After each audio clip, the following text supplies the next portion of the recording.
Seriously, Carly, I smoke cigars. Honestly, do you? I've had a hell of a week, Carly. If you tell me that this is off limits tonight, I am going to freaking pop. That's all I have to say about that. I've thrown you in the deep end, Carly, haven't I? I've thrown you in the deep end, haven't I? You weren't expecting that. No. I'm having like a full PTSD reaction because today I've been looking at your face all day and now seeing you again, I am feeling repulsed.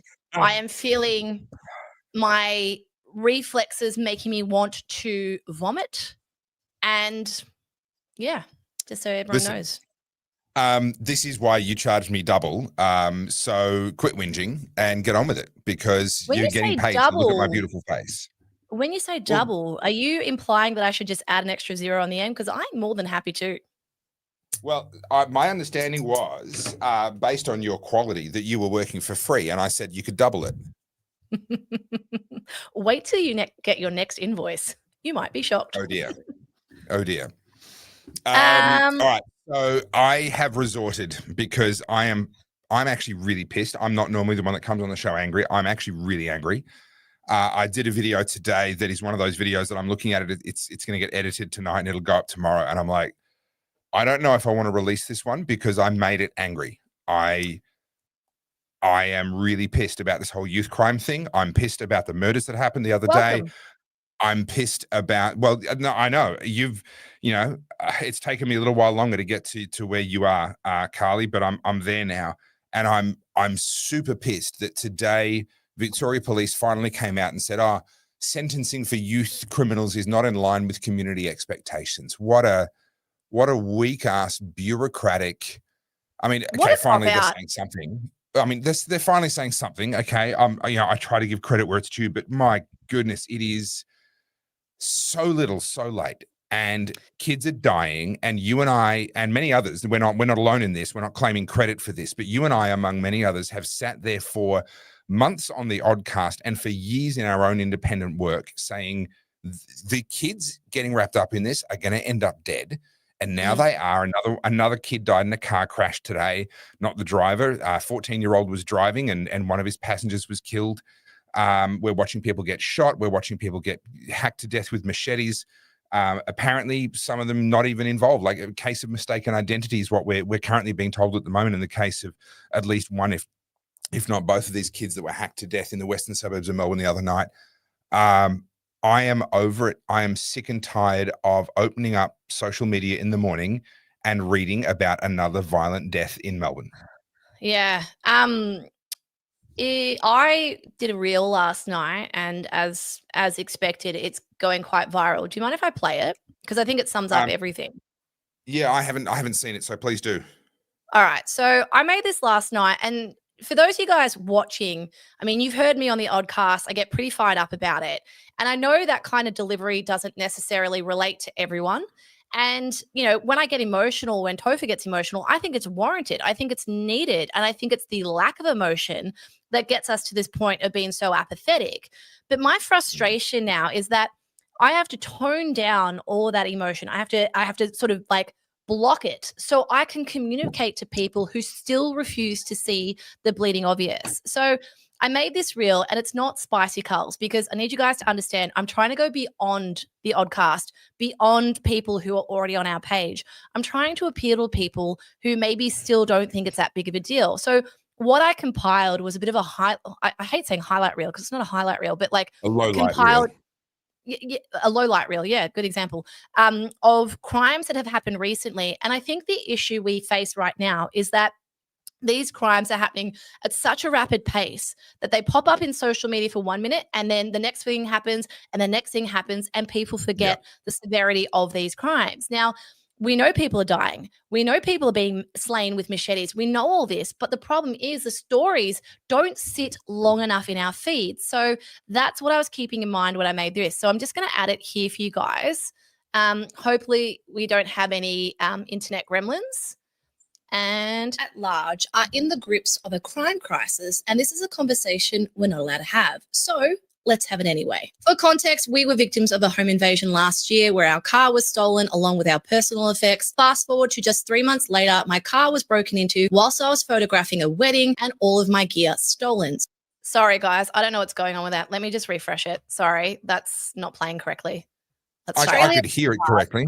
Grips of a crime crisis, and this is a conversation we're not allowed to have. So let's have it anyway. For context, we were victims of a home invasion last year where our car was stolen along with our personal effects. Fast forward to just 3 months later, my car was broken into whilst I was photographing a wedding and all of my gear stolen. So I know firsthand how bad the crime really is. Even if you take my bias out of it, the headlines speak for themselves. As we all know, the Victorian government has rolled out a machete ban along with machete amnesty bins. And yet, just last night, 2 young boys, only 12 and 15, were murdered at the hand of a machete. Weeks earlier, a father was stabbed 11 times in the face during a home invasion. And then there was the female cancer patient along with her 75-year-old father who were jumped, bashed and carjacked outside of a cancer treatment facility. Just months ago, a man had his hand amputated after it was dismembered from a machete attack at the hand of a 14-year-old trying to steal his phone. And sadly, we remember Dr. Ashley Gordon, who was murdered after a home invasion in Doncaster. I could go on, but I think you get the picture. This is dire. We were promised the toughest bail laws in the country, yet we have a teenager with over 400 charges who's been bailed over 50 times. And guess what? The magistrates let him go once again. You think the government cares? Our illustrious ex-leader Daniel Andrews is currently in China shaking hands with actual dictators and human rights abusers, and has famously shut down Rebecca Judd when she called out this youth crime crisis publicly. Daniel Andrews and his cabinet love to ridicule anyone that goes against the narrative. Yet it was the Labor Party who repealed bail laws allowing these youth offenders to consistently go free on bail. You think the magistrate cares? They just bail them again and again. And then you've got sitting MPs like Georgie Purcell from the Animal Justice Party who's campaigning on bail saves lives. I wonder if she has the audacity to say that to the family of Dr. Ashley Gordon. At every opportunity, Labor has shut down and dismissed this discussion around youth crime and crime at large. Weeks ago, Labor shut down any discussion around castle law and our ability to protect ourselves in our own home. So myself and sitting MP David Limbrick organised a petition to the government to force them to discuss castle law, and you can go and sign that petition. The link is in my bio. But don't be mistaken to think this is exclusive to Victoria. Knife crime is the new normal in this country. Recently, a woman in Cairns was raped at knife point as her partner was forced to watch by teenagers. In July, in Sydney's West, 2 teenagers murdered a 21-year-old. And the problem isn't going away anytime soon. I've been speaking up about what's been happening in the state for the better part of 6 years, and it's cost me my reputation, work and clients. I've been dismissed as a cooker and a right-wing nutjob for daring to have the audacity to question what's happening in this country. As Orwell warned us, the further we stray from the truth, the more we hate those who speak it. What will it take to actually see some change? And as Adam Smith said, mercy to the guilty is cruelty to the innocent. And the people who downplay this don't realize they are probably next. Yeah. So what's interesting to that is I've put that on YouTube, X, and my Instagram, and yeah, it's going viral. And the sentiment is the same. What the fuck is happening? How is this happening? And, you know, you and I, those of us paying attention, we know how it's happening. We know why it's happening. But having 2 young children slain in a suburban street by youths with machetes will not be happening in Australia in the future. The fact that it has, and the fact that Jacinta Allan still is yet to face the media about it, speaks volumes. And I'm going to say something, and I'm going to be really careful with the way I say it, because, of course, when you talk about any of these issues, you're instantly declared a racist. Now, a disproportionate amount of these people happen to be either South Sudanese or South Asian. The Herald Sun put up an article, and I'm happy to show it, that showed all of the children, yes, children, who have been killed at the hands of machete over the last 5 years, and only one of them is Caucasian. Now, the issue we have right now, and particularly post-COVID, was that the race topic was very taboo. Now, I am not racist, and I'm not saying this is a race issue. What I'm saying is that the Labor government, in their effort to try and not look racist by actually punishing these delinquent youths, are actually harboring and creating a much more hostile and racist environment. You just need to go and look at the comments on X. What is happening is because we're not jailing these offenders. And unfortunately, like I said, a larger percentage of them happen to be South Sudanese. And because we're not dealing with it correctly, now it's tainting the entire African community. Africa is made up of how many countries? So now people just assume all Africans are doing the same thing. No, it's not that. The reason people resort to that kind of rhetoric is because we haven't nipped it in the butt. And I've got like 100 tabs in front of me, but I want to point out an article. So this is Peter Dutton, and he called this out in 2018. Now, excuse me, you might remember we had the apex crime gang rhetoric around 2018 and 17. And Daniel Andrews was obviously still the premier. So Peter Dutton came out and said, you know, this is an African crime gang problem. We need to deal with this. And everyone was absolutely outraged because, you know, he dared to say it was an African gang violence. So, sorry, I'm just pulling up the article for you here. So this dates back to 2018. Like, you go back and look at the news articles at the time. The rhetoric was that this is the most egregious racist thing to say. And now fast forward to 2025, we've had 25 children die from a machete attack. And now it's at the point where youth crime is rampant. And just to be clear, it's not just Africans doing the youth crime. I'm speaking specifically to the murder at machetes. And because we're not jailing these kids, because they're not seeing consequences, now it's tainting the entire African community. And I have a real issue with this because it is going to breed a race war, and it should never be about this. So there's a lot of layers to what you said. I agree with you. But actually, this is racism.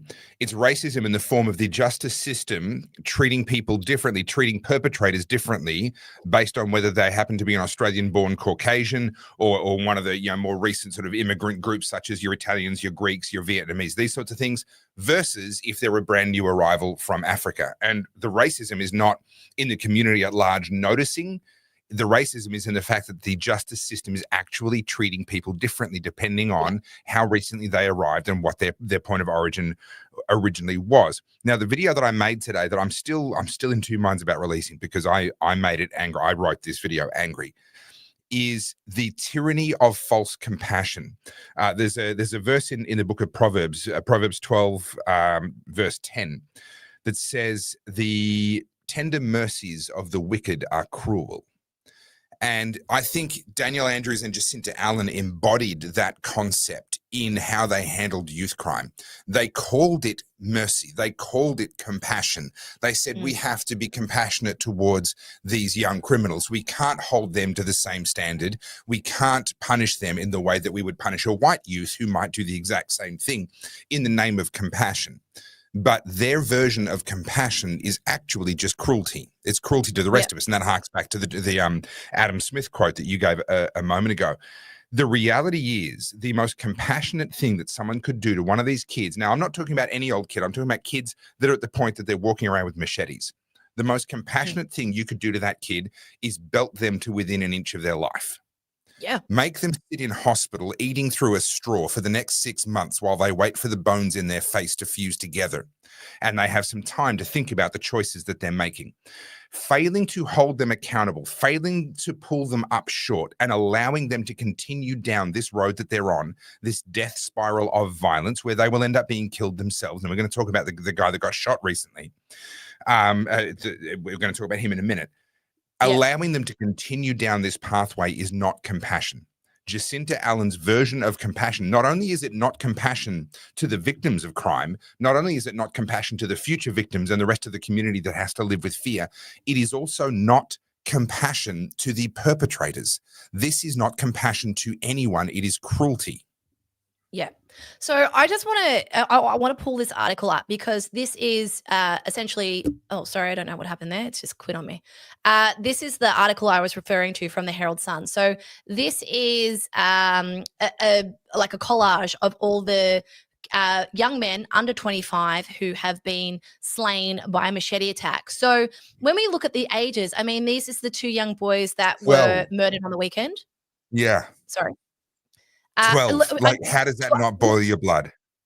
12, 15, 21, 21, 24, 23, 23, 24, 16, 18, 19, 21, 14, 16, 18, 20, 25, 25, 23, 16, 17, 17, 18, 20, 21, 15. That is 25 murders at the hands of machetes. And the best our government can do. That is the darkest game of bingo I've ever heard anyone play. So you spoke about being angry, and I'm trying so hard to be the reserved one tonight because I get angry a lot, and I think that makes that diminishes my points at times because we don't like a hysterical woman. So I'm trying to hold my rage back, but this is entirely preventable. This should never have happened. This is happening because of the bleeding heart, socialist-leaning Labor supporters, the people who will tell me that I'm a horrible, racist, bigoted person. These deaths are on their conscience, and I will stand by that, and I'll stand by that for a couple of reasons. Whenever I make a video that goes somewhat viral, because I do feel like I have a knack of saying things in a way that makes people feel rage or empathy or sadness, and it happens to go out. Whenever I get pushback, it's from the same crowd who will always say, I'm a racist, I'm a Nazi, I'm bigoted, I'm a cooker, I'm a right-wing nut job. And we have a couple of them in the comments right now. These people will sit there and say that I'm terrible for calling out something that is so fucking obvious and no one wants to do anything. So because you don't want anyone to do anything, these kids get murdered. I've been calling out the youth crime specifically every fucking week, not just on this podcast, on my own personal Instagram, and it costs me work. And then I'll have people on X saying, I'm not doing it the right way. I'm not talking about it in a way that's the right way or whatever the right way is. I'm doing this and it's costing my career.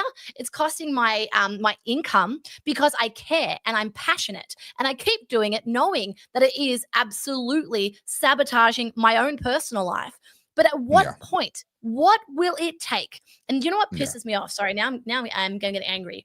In my DMs on Instagram, I have a host of influencers, celebrities, well-known Australian personalities who will write to me and talk to me in my comments. Now, I have a lot of discretion and I'm very private and I'm never going to leak their messages or their names. That's why people trust me. But it pisses me off to no end that I sacrifice myself to call this shit out and say it and take all the fucking arrows. Sorry, I'm swearing. And these people get to continue on with their nice careers and they go to all the openings and they get all the nice things and everyone cheers them on. They feel the exact same way as you and I. I am punished financially and reputationally for saying what is real and what is honest. And that is on the hands of Australians who are cowards. The people who know this is a problem, who refuse to acknowledge it's a problem, and they make people like you or me or whoever's standing up and speaking about it cop all the shit. And the only reason they'll change their tune is when their child is stabbed, when their child is murdered, when their child is run off the road by a bunch of teenagers in stolen cars. And I'm sorry, at this point, I need more of it to happen because I don't know what it's going to take to wake people up. Well, we talked about that, I think, on Wednesday last week. We talked about the fact that if people haven't been jarred awake yet, what would it take? And I said it's going to take one of two things. It's going to take a woman of color being murdered, or it's going to take someone, probably a white male, successfully defending their home and some of these attackers being killed. Those are the only two things that are likely to light a fire underneath this issue hot enough to actually get results. And what those results are in the end are not guaranteed to be good, but that would actually get results. And unfortunately, we've had a horrific illustration out of the US showing that even a white woman being murdered is not enough. We've had this issue where... No, exactly. We've had this issue where a Ukrainian refugee, a young white female, was murdered, was just attacked from behind in completely cold blood by an African-American man. And the mainstream media... Who was out on bail 14 times. That's important. 14 times they had him in custody and they let him go every single time. And now, remember, I stand with Ukraine. That's the Democrat talking point. That's right. Oh, we care about Ukraine, but we don't care about them when they get stabbed, because remember, it's a hierarchy. Right. Yeah. And that's her. She's not in most of the mainstream media. There are screenshots going around where people are doing a search, going to some of the major mainstream media outlets, and they're doing a search for what was his name? They had George Floyd. They do a search for George Floyd, and there's tens of thousands of hits on an individual news outlet, CBS News and these sorts of things. Then they're searching for her name, which I don't recall off the top of my head. I'm sorry. And they're getting 0 hits. Most of the mainstream media in America are not talking about this execution-style murder of a white woman on a train by a black man because it's not convenient. But you remember how much outrage there was when there was a confrontation between a black dude and a white dude over a chair. And then there was a knife, right? When they could twist the narrative around the other way, when it was a debatable narrative, they were all over it. When it's a clear-cut narrative and it doesn't go the way they want, they're not going to touch it. So I'm sorry, ladies, but even unless you happen to be a recent immigrant yourself, if you can speak fluent English, then I'm sorry, but even your murder is probably not going to prove to be enough to actually get people to really genuinely start to care about this issue in Victoria. Well, because you and I have talked about this at length, I thought we should add someone else to the conversation, because I think everyone knows how we feel. 100%. We've been talking about this what feels like for months now, right? And of all of these sitting MPs in Melbourne, there's a handful who actually talk about it. I spoke recently about Georgie Purcell, who was advocating for bail saves lives. Now, Georgie Purcell is currently pregnant, and her partner is a Labor MP himself.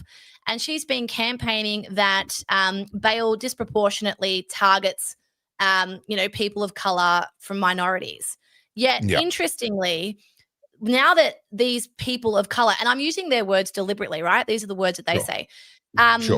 Georgie Purcell is very quiet that 2 children were murdered on the weekend. So I wonder, in her logic, how does this work? Because it's to protect the minorities, it's to protect the marginalized people and the people of color, but yet they were slain by the same people who she's now advocating deserve bail reform. So this is the interesting pickle for people who have this sentiment. How do you argue this now? You can't.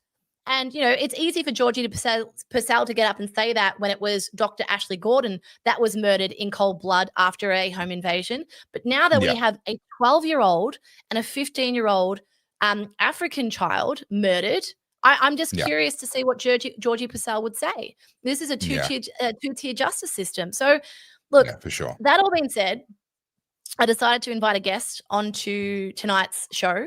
And may I say, this is our first ever guest on the Oddcast. This is the first time we've done this live or in studio. And Carls, I thoroughly approve of your choice of first guest. A little more heads up would have been great. I found out in the advertising at the same time as everybody else. I'm just going to put that on the table. A little more heads up would be appreciated, but I do approve. I just thought I'd throw a curveball in. So, as you guys know, David Limbrick and I were doing the petition to have castle laws debated, and David introduced it to Parliament, and of course the Labor Party and all the independents shut it down. So now we have a petition, and I think last time I checked, it's at 16,500 or so signatures. And David's also been going to extraordinary lengths to uncover the mystery of the machete bins. And it's been very entertaining to watch. So I thought, who better to invite to the show than, guys, David Limbrick. So, hi. G'day. I'm honoured to be your first guest. Very few politicians in the world that I like. But, David, you've managed to make that very short list. Well, that's good to hear. Thank you. So, now, David, sorry, Carly, I need to jump in with a point of order here. We need to be very careful not to claim that the bins were $325,000 each. I have been restricted on Facebook for the crime of pointing out the fact that it was a $13 million program with however many bins, and that works out to be $300 and something thousand per bin. And the fact that they spent a bunch of the money on advertising to make us aware that the bins exist doesn't really change the fact that they spent that much on a bunch of bins. I'm currently in a mild form of Facebook prison. My reach has been restricted on Facebook for daring to suggest that they spent that much per bin. So let's steer away from that and take that as a given. Sure. Well, I've never claimed that, but I know that the Liberal Party have been claiming that a lot. And I think there was a fact check put out a few days ago, but they didn't fact check the manufacturer of the bins and the things that I said. And I'd like them to fact check my stuff, actually. Dave, do you want to bring everyone up to speed? I mean, we were talking about, we played your videos on Wednesday's episode of you going around, and I really appreciate your sense of humor doing this because, you know, it seems a lot like the Labor Party does, and Labor sycophants don't understand how business works, that if, you know, you spend $13 million and you divide that between, you know, the 40 or so bins that we got, that's how you arrive at that figure. It may not have cost you that, but the cost of doing that business arrives at the 300,000. So bring everyone up to speed with where you're at, because I know you gave us all an update today. Yeah, so of course the bins were announced, and it worked out at $13 million for these 40 bins. And of course, I never thought that the bins cost $300,000 each, but they cost something, right? And so the obvious question is, how much do the bins cost? Who made the bins? And what's the rest of the money being used for? And that's sort of the mystery of the machete bins that I've been trying to follow up. And thank you to everyone that's given me hints on this, because a lot of this has actually just come from people contacting me. So I heard a rumor, this was a couple of weeks ago, I heard a rumor that the bins were made in prison. And I couldn't confirm this, but I asked the corrections minister whether that was true. Now, in Parliament, he sort of gave me a non-answer, and I think the truth is he didn't actually know at the time, which is why he gave a waffly sort of answer. He could have just said, I don't know. But anyway, I really wish politicians would say that more often. Just say, look, I don't know. I don't know the answer to that. I'll get back to you. But anyway, he basically didn't know. But he did, to his credit, he did give me an answer later. And the answer was very precise in its wording, which made me very suspicious. The answer, and I'm paraphrasing, but basically it said the bins were not made by Corrections Victoria, which made me even more suspicious because I know that not all of the corrections facilities are actually run by Corrections Victoria, because in Victoria we have private prisons as well, such as Ravenhall. And in fact, other states have private prisons as well, such as South Australia. And so on the radio, there was someone called in and said, oh, yeah, I was a truck driver and I drove them from Mount Gambier to Laverton. And I thought, that's interesting. I wonder if that's true. Why would you drive them from Mount Gambier to Laverton? That seems quite odd. And so we did a bit of digging around, and there is a prison in Mount Gambier prison. And, someone contacted me with a photo of a facility in Laverton, and they showed the bins there. And sure enough, that facility, if you look it up on Google Maps, which my team did, you find out that facility is owned by the company called G4S, which is the same company that runs the prison in Mount Gambier. I've since had a number of other people contact me and say that it was made in Mount Gambier in South Australia. But I've also had other people contact me and say that they were made at Ravenhall Prison in Victoria. And I have pretty good source on this as well. But they said that they made them, but only about a dozen or so were made at Ravenhall. So the current working hypothesis is that the bins were made in prison, and they were made at various prisons, both here in Victoria and in South Australia. And in fact, I'm going to try and confirm that through a documents motion in Parliament this week on Wednesday. We're going to be asking for the invoices. So that's sort of part of it. The other thing that I did is I went to a metal fabricator in the southeast and got an actual quote put together, like how much would it cost if I wanted to get 40 of these bins? How much would it cost per bin? Now, he came up with the figure of around about just under $4,000, including delivery. Now, the price from the government said between $2,400 and $2,800, depending on delivery or not. And so it's under market price, which would make sense if you're building them in prisons. Now, I don't actually have a problem with them being built in prisons. I think what everyone's so interested in here is like the government is so secretive about everything that they should just be upfront. Like, I don't think people, like, if the government said to us, oh, well, we wanted to get them cheap because we're only going to use them for a few months, they don't have to last long term, and we thought it was a good idea to get prisoners to build them because they're building skills and stuff, I don't think anyone would have had a real problem with that. Like, maybe some people, but I wouldn't have. I would have thought that's fine. But the real question now is, what's the rest of that $13 million going on? Because it's only 100,000 odd that's going on the bins. And so, of course, some of that's advertising, and that's what I've been looking at. So today, in the video that I posted today, we managed to track down a whole bunch of social media advertising, like crap loads of it, 20, like just on Facebook alone, from the Department of Justice's Facebook account, they've got 20 ads running simultaneously now in about 10 different languages. But that's just one platform. So I'm assuming that, and I think it's a fair assumption, that they're advertising across other platforms. I've had people contacting me saying that they've seen ads on Reddit, they've seen ads on YouTube. I assume that we'll soon see television and radio ads. So they're spending a lot of money on advertising. How much, I don't know yet, but I'll find out. Yeah. It's an incredible... Sorry, I was just going to comment on this advertising issue. This is a long-running issue, and this is one of the earlier issues that I researched back in 2010, I believe, and I didn't do a video on it back then. But the realization that we are having, in some years, over $100 million being spent on government advertising just in one state, just in Victoria. Other years, it's less than that. And officially, they're not supposed to be able to use taxpayers' money to advertise anything unless it is for the public good. It's a necessary public awareness campaign around some action that the government is taking. It can't be for partisan political purposes. But we see this get twisted all the time. We saw with the big build, we saw a lot of advertising around that, and they would claim that they were notifying people about closures or disruptions or where to find more information. But ultimately, it was a puff piece about the big build. And it concerns me deeply that we have a situation where they seem to have free rein to spend money on, whether it's consultants in the case of The Voice, in the case of COVID advice, etc., whether it's on advertising, enormous sums of money.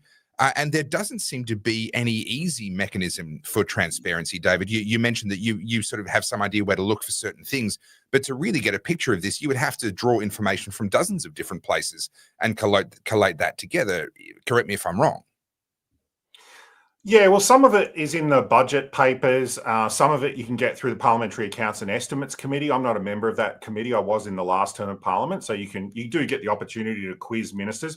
I accept that sometimes it's necessary for a government to advertise things, especially in the case of machetes, right? You're making something illegal that wasn't legal yesterday, and people need to know about that because, you know, they could potentially be facing criminal charges. And if you don't know about it, like, you know, and lots of people use machetes for, you know, camping and agriculture and things like this. If they don't know, then they're in trouble. But I mean, you mentioned the big build. Yeah, I mean, that's more questionable, I think, because, you know, do people need to know about that?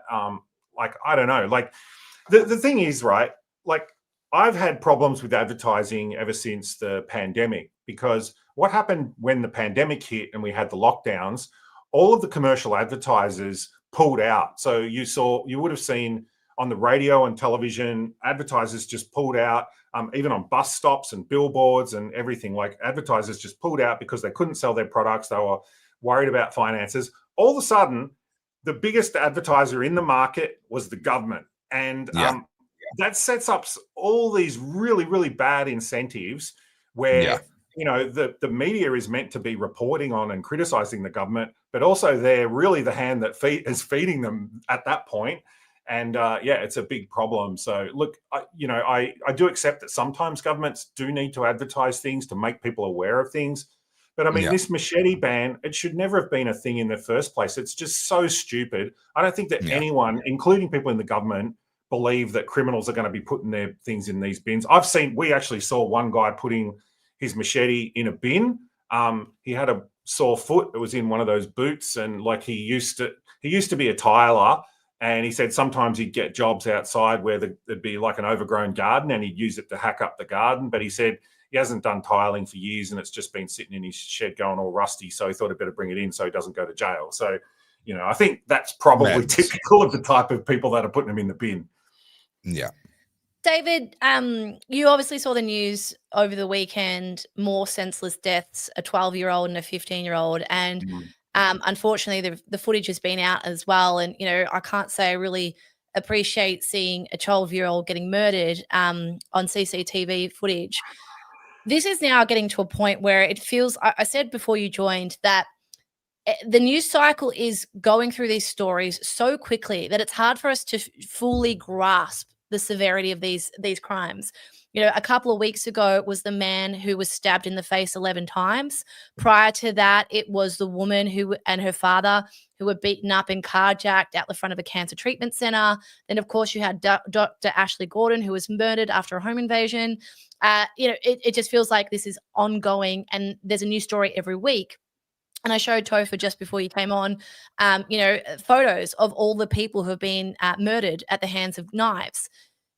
What is, I mean, you get to know these MPs, you're around these people all day, and I have to believe that they're not all terrible human beings, but how do you think the Labor Party gets up there and justifies this, knowing full well that this is, you know, the bull's left the gate? This is a serious issue now. Well, justifies what exactly? Oh, look, I think that they're just as concerned as everyone else about this. They have different views on how it should be tackled. I think that everyone, you know, from all sides of politics would be absolutely shocked by what happened on the weekend. Like, no one wants to see children being Wait murdered. for David to come back. I've still got him. I think that might be your internet, Carly. He was fine for me. All right. Yeah. Like no one, I would hope that no one wants to see children being murdered. Like, it's just absolutely shocking. And I'm sure everyone in the Labor Party would be deeply saddened by that as well. So I'm not gonna pin them with that. The question is around what's the correct response. Now, there has been, you know, the Labor, they have this philosophical idea, which is from the left, that the state is all powerful, right? And that it can control everything. And frankly, some on the far right have exactly the same view. But that's where this machete ban thing comes in, right? So they think, oh, well, we'll just ban the thing that's bad, right? The thing that's hurting people, without sort of addressing the underlying causes. And I think that's one of the things, is that they're not really facing up to the underlying causes. And the underlying causes, you know, I don't pretend to be an expert, but it's obvious that there are many underlying causes here. You know, some of them are obvious, things like, you know, poverty, drugs, alcohol. Some of it is poor social integration, whether that's through, you know, they might be recent migrants and haven't been well integrated into Victorian society, or it might be a whole bunch of other issues as well. So, like, there's lots of issues here, and I don't pretend to have all the answers, but I really do think that we should be looking at the root causes of these things. On top of that, you know, there's been the issue around bail. People who commit violent crimes have been getting out over and over and over. I just scratch my head at some of these cases where, you know, there was one guy that he got arrested for kidnapping. I won't go into the specific case because it's still hasn't gone to court yet. It still hasn't gone to trial.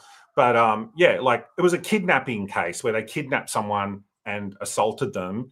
It just boggles my mind that you can get bail for something like that. I understand bail's a necessary thing. Like, if it's likely that someone's going to get a sentence less than what you would get on remand, or it's a non-violent crime, you know, something like drug possession or shoplifting, I get that. But people that commit violent crimes, you know, one of the most primary functions of the state is to protect people from violence from other people. So, you know, libertarians believe one of our core beliefs is the non-aggression principle. We believe that people should not initiate violence against other people, and those that do initiate violence against other people must be removed from society, either through incarceration or deportation. And libertarians believe that too. So, you know, this is, I think that's the primary function of the state. Clearly, the Victorian government is failing at that function at the moment. Things are running out of control. I would say that we only just voted on new bail laws, which are much tougher, in the last sitting week of Parliament, but they're not going to come in for a while. So, you know, we'll see what happens. But there's not a single cause here, and there's not a single answer. There's no sort of silver bullet here. Yeah. Can I pull out this comment, Liberty Prime, who I believe this is your first time coming across us, Liberty Prime, based on your comments earlier. So welcome. Libertarians 100% support castle law. And in fact, David Limbrick is on this show because David Limbrick was the MP who sponsored the petition that Carly, also on screen, brought to bring castle law into Victoria. So Libertarians are 100% on board the right to legitimate self-defense, especially when it comes to within your own home and that sort of thing. So yes. David, a couple of weeks ago, you tried to bring to the floor the debate around castle law, and it was voted down. What were the sentiments from Labor and the Independents? What were their reasonings that we shouldn't have castle law or that Victorians shouldn't have a right to defend themselves? I thought their reasoning was incoherent. It didn't make any sense at all to me. Anyone watching this can go and read Parliament Hansard and read what they said. Didn't really make much sense at all. I got the feeling that Labor was sort of very half-hearted in their opposition to it. And in fact, many of the MPs I feel were sympathetic to what I was trying to do. It was quite minimal what I was asking for. I wanted a review of the current laws, taking into account the UK laws, which I believe have a better, they side more on the rights of the homeowner. But really, we were just asking for a review of the laws, which is a totally legitimate and normal thing for the government to do. And they didn't want to do it. And, frankly, I feel like they regret that, actually, because the media response, not just the media, but like the general response through all channels was just so massively positive. It's a very popular idea that people should be able to defend themselves. But I think there's another thing that needs to be tied to this, is that people need a means to defend themselves. I've been talking for a long time now about pepper spray. It's only recently been legalized in Northern Territory. It's been legalized in Western Australia for a long time. And I'm going to continue fighting for that as well, because I think that there's many, many Australians, Victorians that feel vulnerable for whatever reason, and they want some means to defend themselves. The police can't be everywhere at the same time. And I think that many people want to purchase it. And in fact, the reality is, and this is what I'll be bringing up in Parliament this week, the reality is thousands of Victorians are already purchasing pepper spray. It's easy to buy online. And sooner or later, the government's going to have to face the reality that, and a lot of these people that have been purchasing it are women. So sooner or later, the government's going to have to face the fact that women are going to get charged with prohibited weapons offences and face jail time. Now, the government has to say, do they really, really support that or not? Because that's the reality of the current law. Can I speak to that for a second? As you guys know, we had our home invaded last year, and I'm not over it. Finally we're leaving this house, and I've never felt comfortable in this house since it happened. We'd been in here 2 weeks, and every night it's the same thought: will they come back? Are they going to break in? Is my car going to be there in the morning? And obviously, like, part of that's an overreaction on my behalf, but it's that seed that gets planted when you are exposed like that. We had youths come in through the garage door. They came in and ransacked the house and stole a car. Now, I've said to my partner, when he goes away or when I'm home alone, I am genuinely fearful, because I like these kids, I call them kids. They're bigger than me. I'm pretty strong, but like I'm under no illusion that I could fight them off, particularly if they got a machete, right? Like, I don't want to get dismembered. But as a woman, I grew up in the generation where we were talking about Jill Ma and talking about, women need to take their headphones out when they're walking home at night. And, I'm also the generation that was taught stranger danger. Don't get into cars with strangers. So, all of this is sort of drummed into you, but never once do we talk about how to actually defend ourselves if something like this happens. And, I feel weird saying this online, but my worst fear is being raped. That is something that in my eyes would be the worst thing that could ever happen to me. But now seeing what's going on, I mean, we heard that egregious case up in Cairns where a woman was held at knife point and her partner was forced to watch her get raped by 2 teenagers. And my partner's mother lives in Cairns. And so that hit a little bit too close to home. And all of these stories coming out about, the man who was assaulted 11 times in his home during a home invasion. So it's no longer about, hey, when you're walking home at night, it's 10 o'clock at night, take your headphones out, walk where the lights are, be on the phone to someone, have your keys in your hand. It's beyond that. It's now I can be in my home, dead asleep, and people will come into my house and potentially assault me to try and steal my wallet or my car. And this has put the fear of God in me. And I don't think it's hyperbole to say that I think a lot of Victorian women feel this way. We already had that threat. We already had that seed. But now we're seeing these kids come into the homes with machetes, and there is absolutely total disregard for life. And so to hear the Labor MPs, sorry, I know I'm rambling, but to hear the Labor MPs getting up there and saying that, we shouldn't have access to things like pepper spray, which is, it hurts someone's eyes. I'm not cutting off their hand with a machete. I'm not shooting him in the chest fatally. What it is I'm trying to spray them in the eye to get away, to buy myself time. But the Labor government, who's saying they care about domestic violence, they care about women's rights, they care about the safety of women, but at the same token, they won't allow us to defend ourselves. And, that ambiguity around castle law, but also the prohibition of being able to carry any knives of your own, pepper spray. It's nonsensical to me. And what are we teaching young women? I know this speaks to all people, but particularly women.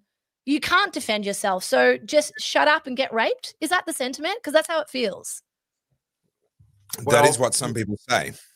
The government talks a lot about empowering women, and I think the libertarians really want to empower women and allow them to fight back. Now, I would say on the issue you brought up of Carly, of knives, I wouldn't recommend people carry knives unless firstly because it's illegal, but secondly, unless you're very well trained in how to use one, they can be very easily turned against you. This is why I recommend pepper spray, even in places like the United States, where concealed carry of firearms is legal. Pepper spray still remains the most popular form of self-defense, and it's easy to understand why. It's doesn't require special training. It's light. It's cheap. It's non-lethal. It's highly effective. It's so effective that the police use it. It's not heavy and big, and you don't need to train every weekend to maintain your use of it. So it sort of makes sense that people would use it. You can easily just put it in your handbag. And I think that when Victorians start looking at Northern Territory and people buying it in Northern Territory and feeling a little bit more comfortable about, if someone attacks me, at least I've got something, right? They're going to say, well, why can't we have that? Why are Northern Territorians allowed to protect themselves a little bit and Victorians aren't? And that's a totally legitimate question. They should be asking that question. Victorians should feel outraged that the government has left them defenseless. And you're right, Kelly, it is women that are organizing this because they're the ones that feel the most vulnerable, not just women, also older people. I've spoken to a lot of older people that have contacted me and said, thank you for bringing this up. I'm older, I can't defend myself. It's usually not men that want this because men sort of have this idea, whether it's true or not, but they sort of have this idea that if someone comes into their house, they're going to deal with them, right? But that's probably not true, but I know lots of guys like to think like that. But I think it's really important that people have some means of defending themselves and cause the crooks to think twice before acting. If they don't know if you're carrying some spicy heat, maybe they'll think twice. They might think, well, I'm going to end up on some YouTube video with everyone laughing at me because I'm squealing like a baby on the ground with pepper spray in my face. Well, sorry, Carly, can I jump in with this comment here from Deaf Black Fella? Anyone with any kind of a disability is at a significant disadvantage. There's the obvious one, someone who's in a wheelchair, someone whose mobility is restricted are obviously at a huge disadvantage. But also, anyone who's elderly, anyone who's frail, anyone for whom simply being pushed over could break bones is at a huge disadvantage. But then there are other people like Deaf Black Fella where just their ability to be aware of what's going on around them is limited. It's not their fault. It's just how it is for them. And for these people to be forced at the whims of politicians who, let's be honest, they're going to get a better response time. If they call the cops, they're going to get a better response time than most of us. Some of them have actual, police protection all the time for various reasons. Many of them don't. But they tend to not have these sorts of concerns themselves. And I think it's it's deeply cruel to actually deny people like Deaf Blackfella and others just any kind of options. Well, sorry, Carly. Oh, sorry, David. There was a really interesting incident the other week where I think it was broadcast everywhere in the media. I'm sure everyone here saw it, where the Premier and the Treasurer were doing a presser, and it looked like, I couldn't see on camera any security. There were a few guys there, but they just looked like advisors. They didn't look like security people at all. I see a lot of security people around Parliament. They were not security people. They just looked like advisors. And then these neo-Nazis come up and start yelling at the Premier, and like I saw the look on their faces, like they were scared, right? They were scared. And like, I'm thinking, that sort of feeling, maybe they got a taste of what it feels like to be a normal woman on the street in Victoria, because like that could happen to anyone.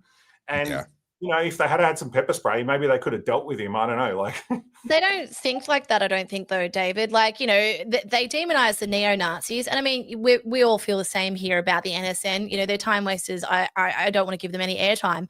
But, they use that to derail the conversation that we should be having. And, this weekend we've got another protest happening. And I dare say, I mean, I know Thomas Sewell's in remand at the moment, but there'll be some antagonists. But it's so interesting to me because it's very clear that they'll tolerate violence from a certain few and then, get up in arms about the NSN, for example. So just over the August 30, I know I'm sort of jumping over points, but, just to drive this home, over the August 31st protest, we knew this would happen. The media was there to grab as much as they could to paint it as violent and hostile, and everyone was racist and horrible.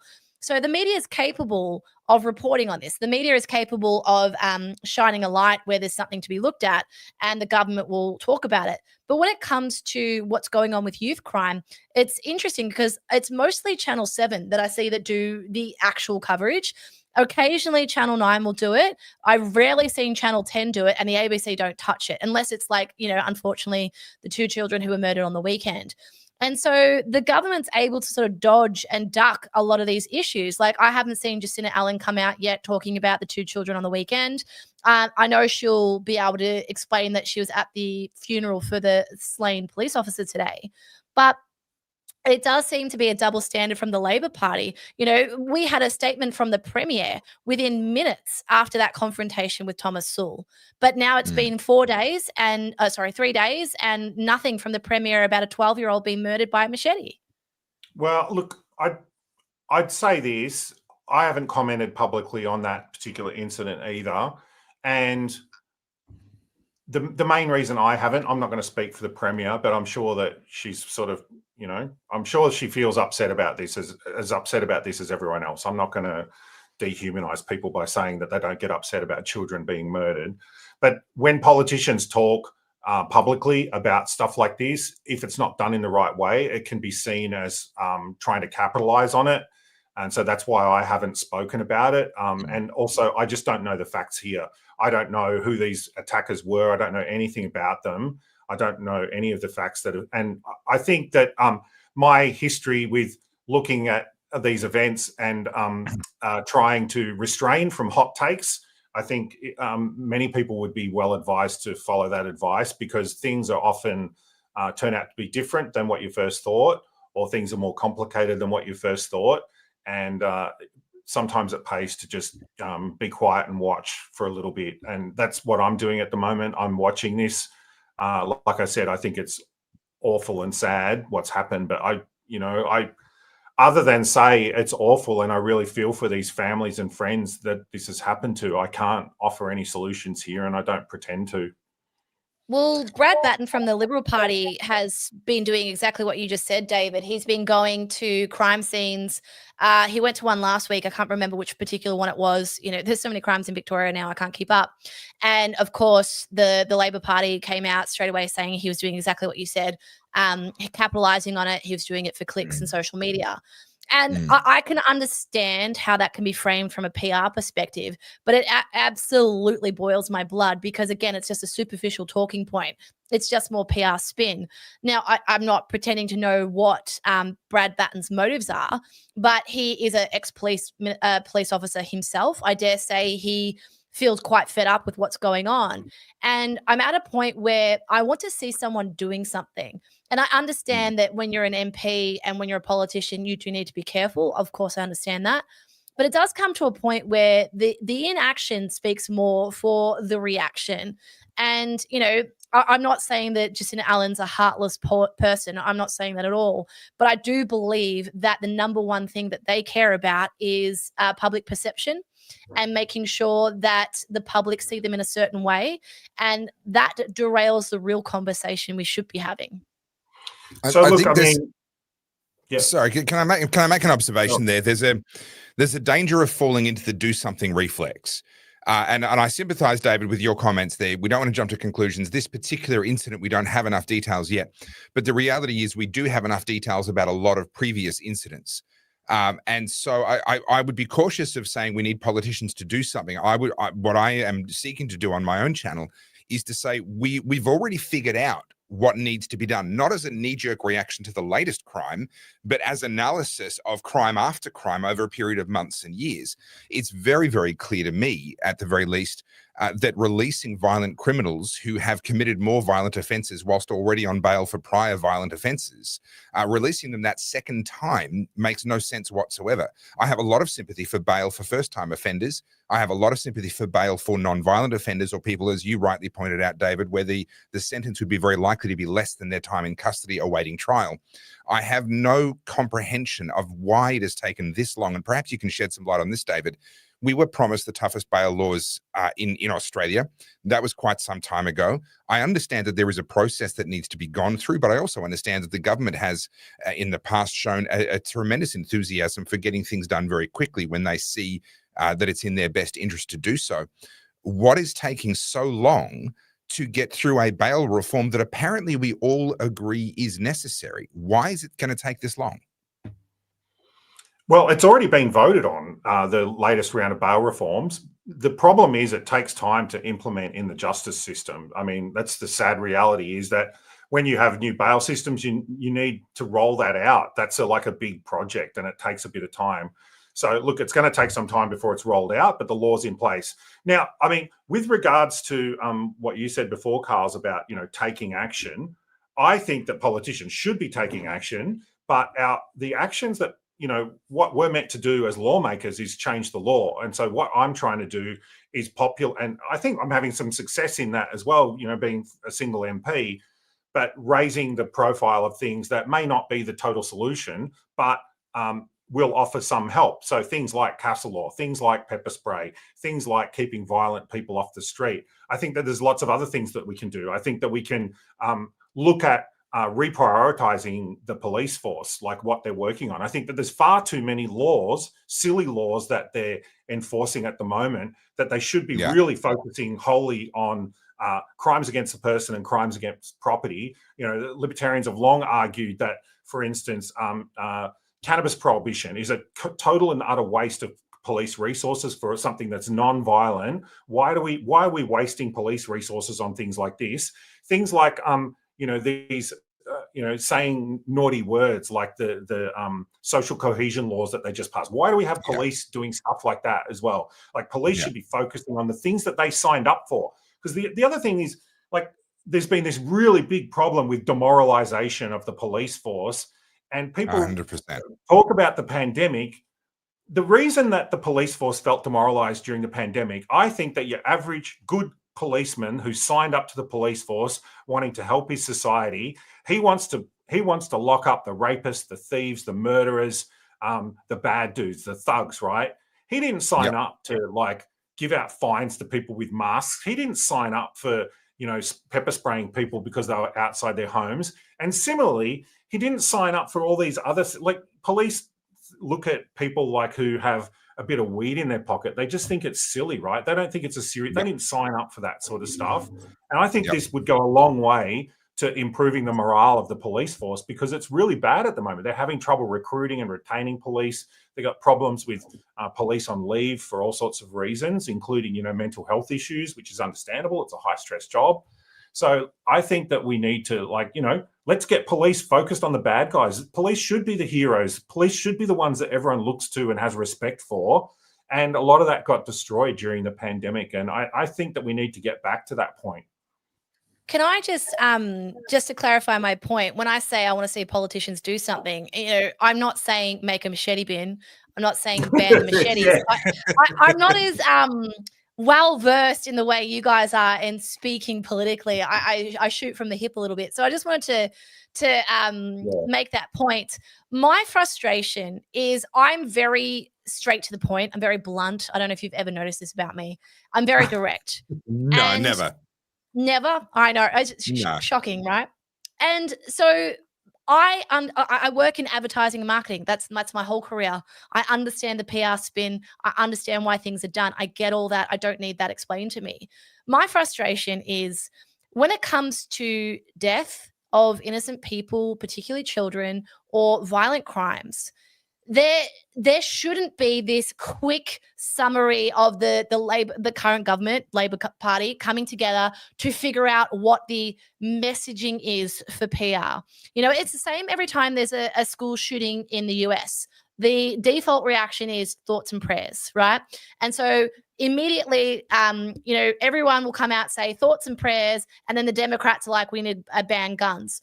And then the conversation around the actual crime gets completely dissolved because then everyone just argues about the reaction. And I feel like that's the same thing here, particularly with youth crime. Now, it's not just an issue that's exclusive to Victoria, but although, aside from Topher, we both live in Victoria. My frustration is I don't want to see superficial PR spin. I don't want to sit there and see the Premier just speak from a script. What I want to see is that element of humanity that I know is in her. She's a mother herself. I know she has deep feelings about this, and I understand she's the Premier. But I think it would go a really long way to see a small amount of emotion from our lawmakers to show that they are with us and they do care. At the moment, it does feel explicitly it's us versus them. And I think a lot of this political posturing alienates the everyday Victorians who feel like they're not being heard. Yeah, I mean, a lot of there's always pressure when there's some incident to do something, right? You have to do something. And when they do something, that's when I get scared, when you get these knee-jerk responses, because usually they're stupid responses, like the machete ban. But let's not forget here, the machete ban wasn't something that was dreamt up by the Labor Party. That was the Liberal Party pushing that. They pushed it for ages and ages and ages. They made the idea popular. And the Labor Party succumbed. I don't know why they gave in on that. They should have pushed back against it. It was a stupid idea. It was never going to work. And then Labor had to figure out, well, how do we actually implement it? Well, if people are going to have these illegal things, we've got to get rid of them somehow. So they came up with the idea of the machete bins, right? But this wasn't dreamt up by Labor. And we've got so many of these laws that, I call them double illegal laws, where they come out with a new bill to make something illegal that's already illegal, right? And they do it all the time with these stupid things that achieve nothing, when in reality, the main thing that you need to be focusing on is protecting people's rights. That's what I focus on, is protecting people's rights, because that's ultimately what it comes down to. If you can get to a society where everyone respects each other's rights, there is no crime anymore, because crime disappears in that environment. That's what they have to be pushing. You need to always respect other people's rights. And, you get to that point. Like, if everyone followed the non-aggression principle, like what libertarians believe, there is no crime. There's no such thing as crime in that environment. You can't commit crime when you're not hurting other people, and you're not stealing their property. I just think that they're totally focused on this reactionary response all the time, rather than looking at things more deeply. And what's the deep problem in that? You have kids who don't respect other people's rights. You have adults that don't respect other people's rights. And when you get to that point, when you don't respect other people's rights and there are no real consequences for that, then society starts to fall apart. And I don't know why they're even thinking about doing anything else if they can't manage that, if they can't manage, removing people who are violent from society. They shouldn't be doing anything else. They should just focus on that first, because without that, you can't have a free society where everyone's fearing violence all the time. It does feel like Jacinta Allan's priorities are all out of whack. I mean, at the moment, she's campaigning around the work from home laws and obviously the big build. And so at any opportunity when we do see Jacinta out and about, it's usually either with a minority group. She's most recently been meeting with the Indian community, or she's wearing a hard hat and she's in the Metro Tunnel or the Westgate Tunnel. And I think, you know, you're speaking some common sense there, and we don't often hear that from a politician. Like, just get back to the basics, you know, like we can worry about the big build and we can worry about work from home laws, but first let's take care of the real basics that, you know, our human rights. And I just thought I'd segue over because I'm really interested to see David's reaction to this. And David, I don't know if you've watched the show before. We do this thing called Tangent Time, where the conversation gets derailed by a totally different topic, and we forget what the original topic is, and somehow we come back to it. I feel like youth crime is very dark, and we do talk about it a lot. But I want to get your reaction to our illustrious ex-premier living up to his namesake, and visiting Xi Jinping in China and standing behind none other than Kim Jong-un. I actually, when I saw that picture, I checked it first because I thought this has got to be bullshit. Ditto. I thought it was AI or someone's doctor. I thought this can't be real. It can't be real. So I was checking it. Of course, it turned out to be legit. And the most hilarious thing about it was the week after that debate in Parliament. It like just went totally off the rails about the statue of Dan in Parliament. And there was a Liberal MP who got up and said that, you know, Dan's a star, or, you know, acted like Stalin and all this sort of stuff. And all the Labor MPs got really upset about that, and it just degenerated into a total shit show. But anyway, after that photo, some people were saying, oh, everyone should, the Labor people should apologize to the Liberal MP who said he was a Stalinist. And I said, like hell they should, because like this is just yet another case of the Liberal Party stuffing it up. He's obviously more Maoist than Stalinist, right? So, yeah. I did a video on this because I did some digging to try and get some context here. The fact that Daniel Andrews was never the head of a country. The other people in that photograph were mostly, with a handful of exceptions, heads of countries, and they were current. There were no other former subnational heads of anything in that photograph. And so that begs the question, like, no one got into that photograph accidentally. No one photobombed their way in to that photograph. Well, I mean, I said publicly, and I still don't know the answer to this. Like, what exactly was he even doing there? Like, I don't know. Like, you know, Dan just pops up and he's in a you know, a picture competition with some of the worst despots on the planet. I'm like, what the hell is going on? David, you'd probably know more of this than Topher and I. I mean, as Topher said, like, he was a state premier. He's never been part of like the foreign ministry. He's never served like at the top level of government. How, firstly, does he know Xi Jinping? How does he get this invite? And secondly, does this call into question like ASIO and our foreign policy? Because our own Chinese ambassador like wasn't there. But yeah, they chose not to go there, like, because it was a bad look, I think. Look, I think that the Labor MPs in state parliament were a bit shocked by this as well. Like, I mean, I don't think that anyone saw this coming. So look, I honestly have no idea what he was doing there, why he was there.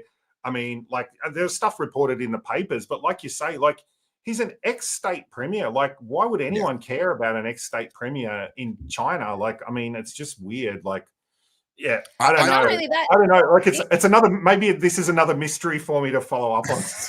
He's done Chinese state media as well. So he's done more press coverage with Chinese state media than he has in Australia.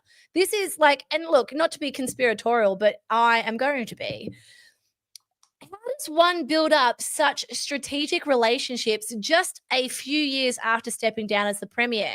I don't believe, like, I could be wrong. I could be wrong, and I'm purely speculating, but I don't believe it's that easy to get an invite to stand next to Vladimir Putin, Kim Jong-un, and Xi Jinping after just, 18 months of owning a corporation in Australia.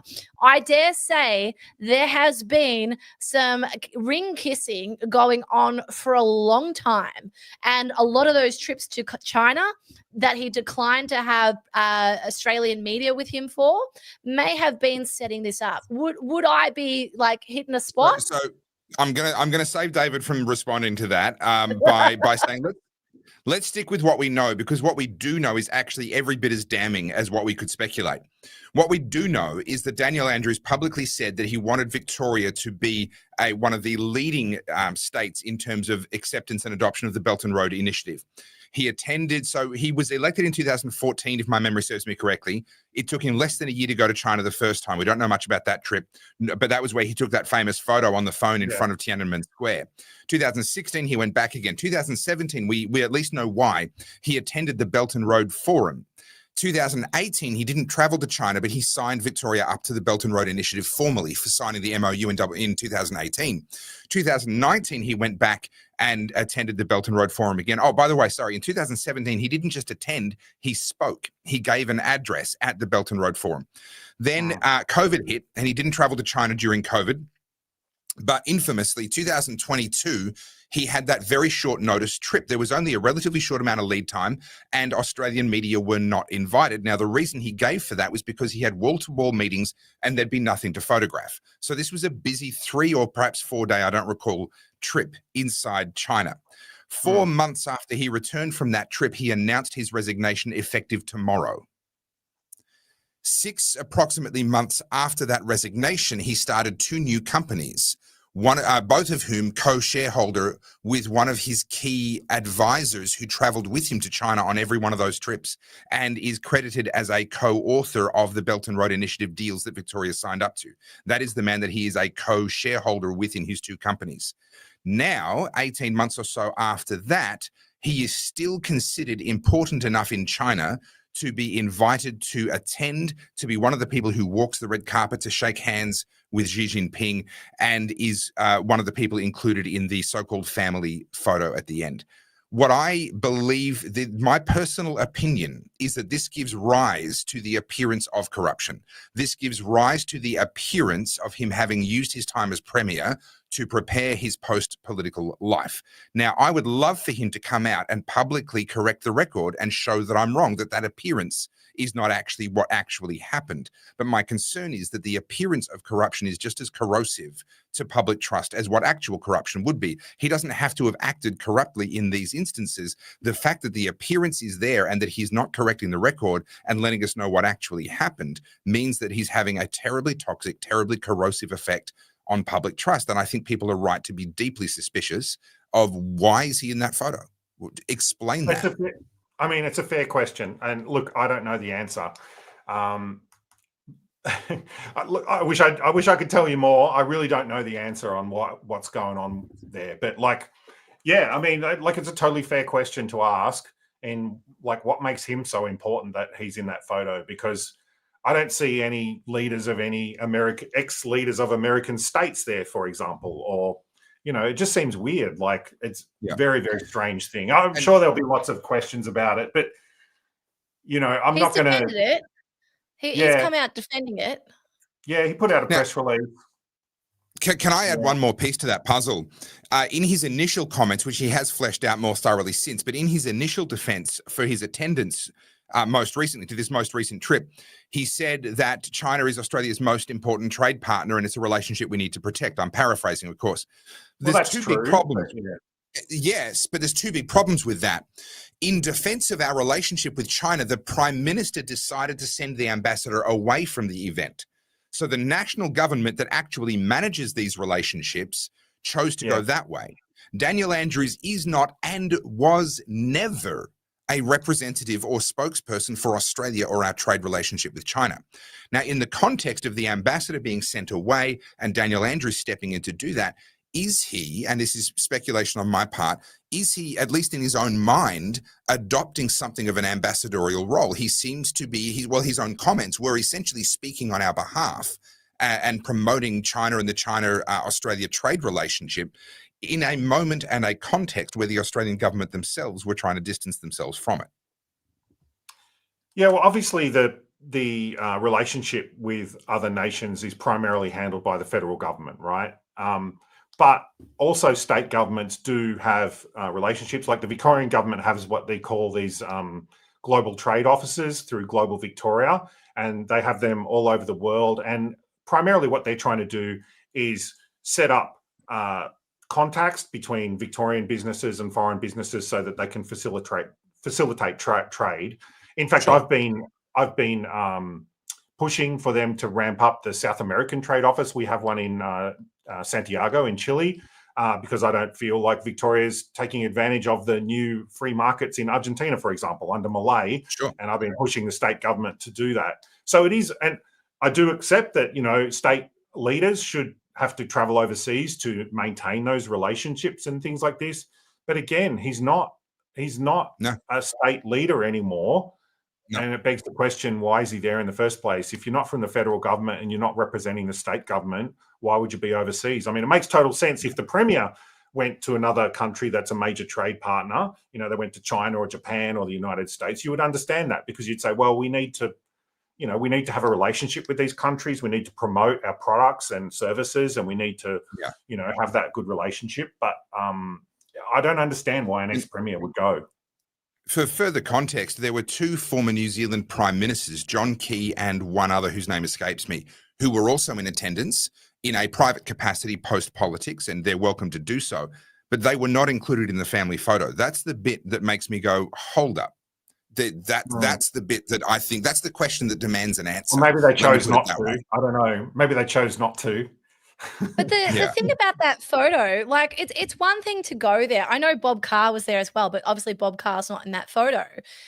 When you look at that photo and you think about what Dan Andrews supposedly stands for and what he preached about, particularly during COVID years and lockdown, he's literally like a foot away from some of the most egregious human rights abusers. You know, Kim Jong-un, for example, Vladimir Putin, and, you know, we've had the whole Russia-Ukraine war circulating for 3 years now, and everyone's, you know, I stand with Ukraine. Okay, then why is Daniel Andrews in the same vicinity as Putin?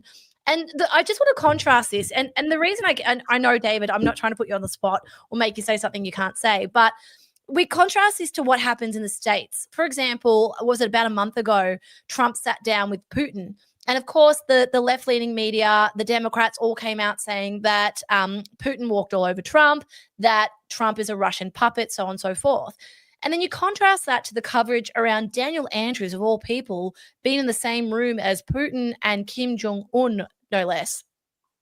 I just don't feel like there's enough outrage about this. I mean, obviously, the average person is outraged because he's living up to his name, but from a politician standpoint, this looks terrible.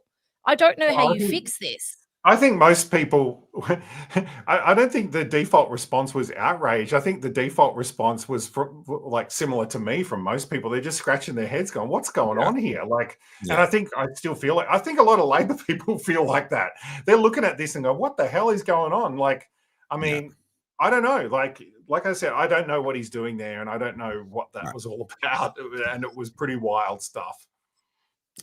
Carly, can I take this in a slightly different direction? Because we've got David with us, and I think it's important to make the most of our time with him. Go. All right. David, you've been in Parliament for a little while. You understand how it works. And one of the frustrations of people who get into politics, you're one of many that I know, is that there's an expectation on the part of a lot of lay people that, well, you're in politics. Why can't you fix things? Why aren't you fixing things? And there's a big process. There's a lot of inertia. You're not the only person in there. In your particular situation, you do find yourself often enough being a bit of a lone voice at the moment. In your previous term, you had Tim Quilty as a fellow Libertarian MP, and that's not the case anymore. And on different issues, you do find allies, but oftentimes you are alone or close to it. Can you give us a bit of an understanding of what is it that someone in your position can hope to achieve inside of that room? And I guess really my focus here is to help people who are watching. There's now nearly 1,000 people watching, understand why it actually matters and why it is actually important that we help to get people like yourself elected, even though you can't save the world. You're not the premier. You can't change the rules the way that you would like to. What difference can someone like you make, and why does this matter? Well, a lot of people get elected to parliament and no one even knows they were there. So I think that whether or not you have an impact when you're in parliament sort of depends a lot on the person.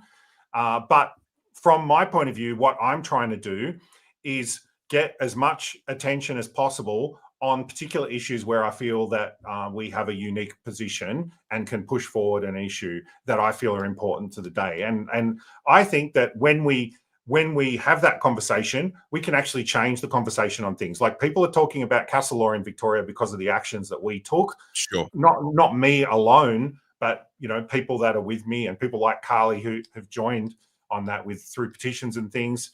But ultimately, what I'm trying to do, as a member of the Libertarian Party, I'm trying to build a movement, and that's exactly what we're doing. We're building a movement at the moment, and ultimately, we aim to, initially get more people elected, but ultimately one day, even form government. Who knows? But we want to get to the point where the state is not depending on whoever the government is. The state is not, at least not depending on the Greens to pass legislation.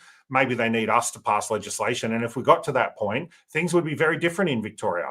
If Libertarians held the balance of power, it doesn't matter who's in government. You're not going to see higher taxes. You're not going to see more infringements on your rights, because we've never voted for that sort of thing, and we never will. We're pretty hard line. I think if you want to fight back against these, Marxists and even on the right, you've got these hardcore right-wing authoritarians. You need to have that really strict, principled approach to this, and I think that that's what the Libertarian Party offers, in that we're very strict on this sort of adherence to philosophy, and I'm always trying to do that and present it in a way that makes sense to people, because people aren't interested in talking about laws and things. They want to see how are you going to apply that to real world situations, and that's always what I'm trying to do, is find real world situations and apply those solutions, using the principles of freedom, apply those solutions to people's lives, and how we can make Victoria better. That's what I'm focused on. Yeah. Sorry. There's a few. Sorry. Okay, no, you go. I just saw a comment from Gary saying, Carly, please read my 2 posts. So I'm going to listen to you, Gary. It says, look into the money and where it's coming from that has been spent building industrial properties around Bay Road, Cheltenham, and the Hyatt near the suburban rail loop. And then his next comment, sorry, trying to keep up with everyone's comments, it is busy in there. I've already seen plans for a huge development on 1.5 square kilometres of land from Grey Nicholas factory in Wangara Road to Spring and both sides of Brixton Bay Road. Do you know anything about this, Dave? I don't know who the investor is, but I know that there's lots of developments happening, and for some of these large developments, they require large amounts of capital.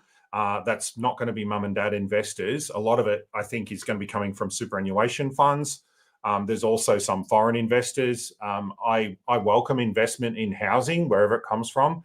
I think it's very, very important. People need to get over the idea of, we need more houses in Australia, right?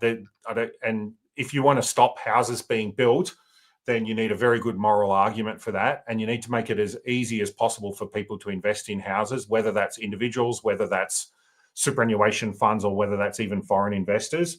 But Victoria hasn't made it easy with our taxation system and regulations. I would say one thing, though, the government has sort of loosened up a bit on planning, and I'm hoping to push them to do a bit more on that. But certainly our planning regulations are a big restriction and a big part of what we're seeing with the lack of housing in Australia. I mean, I know a lot of people focus on immigration, and yes, uncontrolled immigration is and can be a problem. But the fact of the matter is, we're one of the lowest population densities of any country on earth.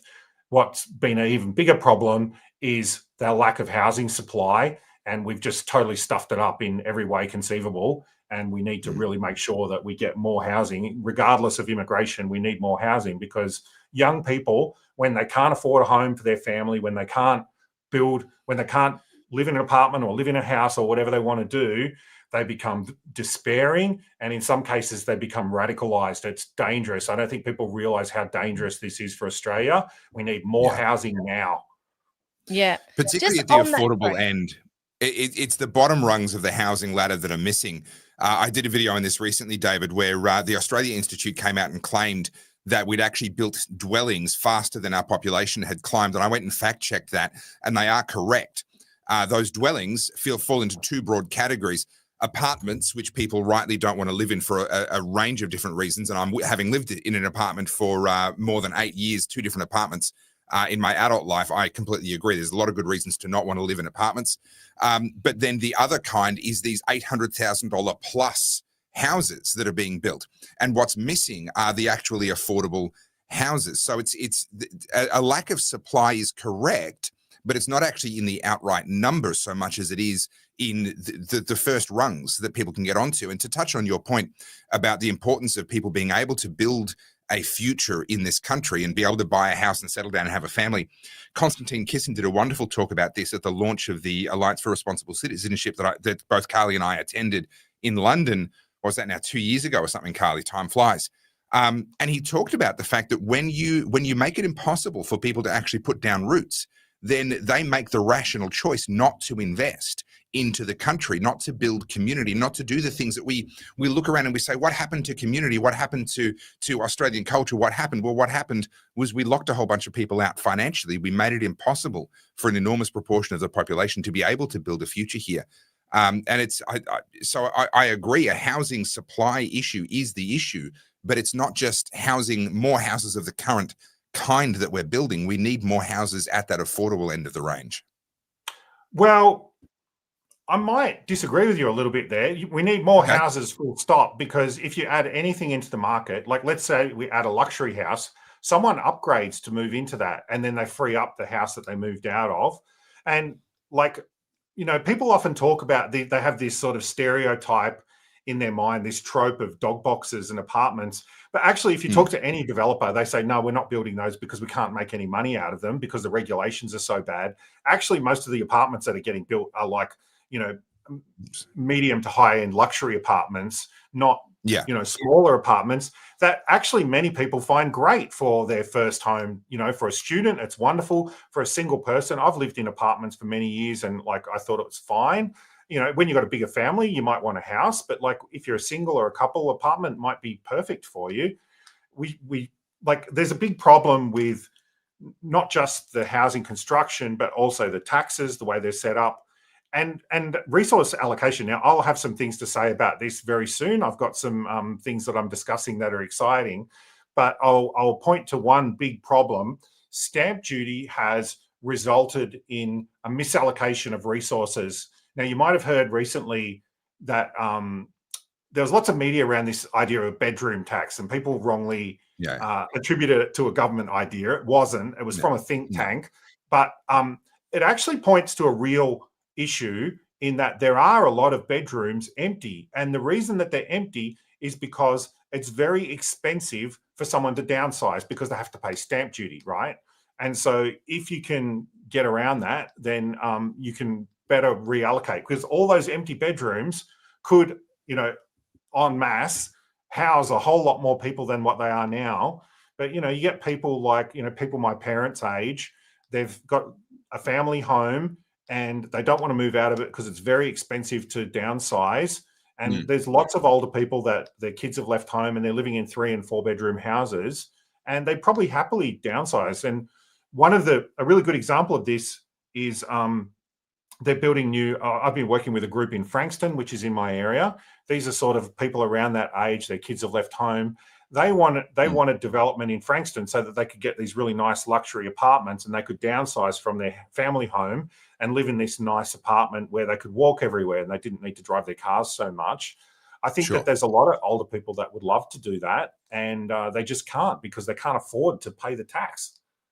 Yeah, that's a fantastic point. I'm going to agree with you, and then I'm going to slightly disagree with you. The point on stamp duty, you're absolutely spot on, and a relatively achievable reform, I would have thought. I know there's talk about abolishing stamp duty and replacing it with property taxes.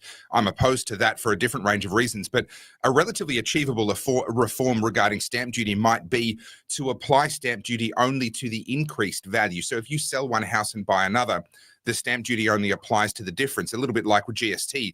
If you're a business and you're passing on to other businesses, the GST is only added on to the added value. So there might be a reform there where it would become possible for people to downsize or go to a less expensive property and not have the stamp duty problem. That could be interesting. But I did a video on this as well, David, this spare bedroom, and you're absolutely right. It came from a think tank. It was a thought bubble that certain elements in the media blew up to be a lot bigger than what it was, and I covered that in my video. But I also talked about the fact that houses have too many bedrooms for the same reason that cars have too many seats. Manufacturing a car with 5 seats does not cost 5 times as much as manufacturing a car with 1 seat. And when you make construction and development so expensive, developers are looking for every way to maximize every single dollar that they can. And so therefore squeezing that 4th bedroom in to that 400 square meter block of land becomes financially really inevitable. And that's back to my point about we end up building houses, and the regulations have made it so that we end up building houses where the bottom rung on the ladder is at $800,000, unless you do choose to live in an apartment. And I will say, when I was single, 4 years in an apartment in Fitzroy when I was single did suit me a lot better than 4 years in an apartment married with a kid in the last couple of years there. It was certainly a very, very different experience. But that bottom rung issue, I think, is one that we need to actually deal with. We know that 50% or so of the cost of a new build in Sydney, there was a study done on this, a few years ago, more than 50% of a new build in the Sydney area is either directly the cost of government or is the cost of doing the things that the government requires you to do. Now, many of those things that you're required to do are good things, connecting to the sewage system and so forth. These are good things that would need to be done and need to be paid for. We can't say that it's all waste, but a very significant proportion of the $800,000 or $1 million of what is considered an entry-level home now is actually the cost of government that we're paying, whether it's needed in that case or not. And I think that there's got to be a way to deal with a lot of that.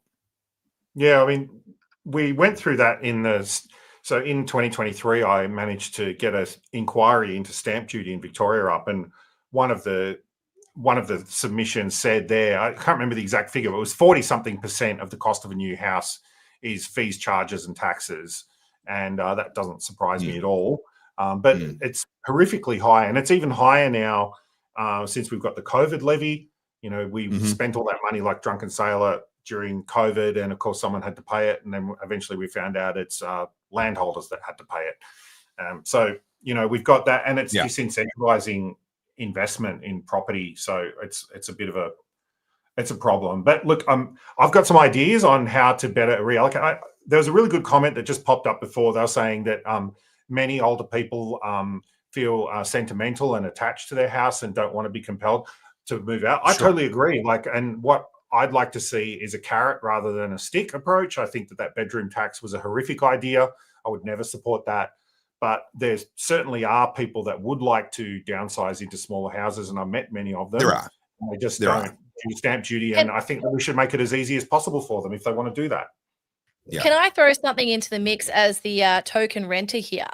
I mean, Topher and I have talked about this at length, but I've just recently, David, we got told by our landlord they want to move their family in here. So not them themselves, our landlords live around the corner from us, but they want to move their daughter in here.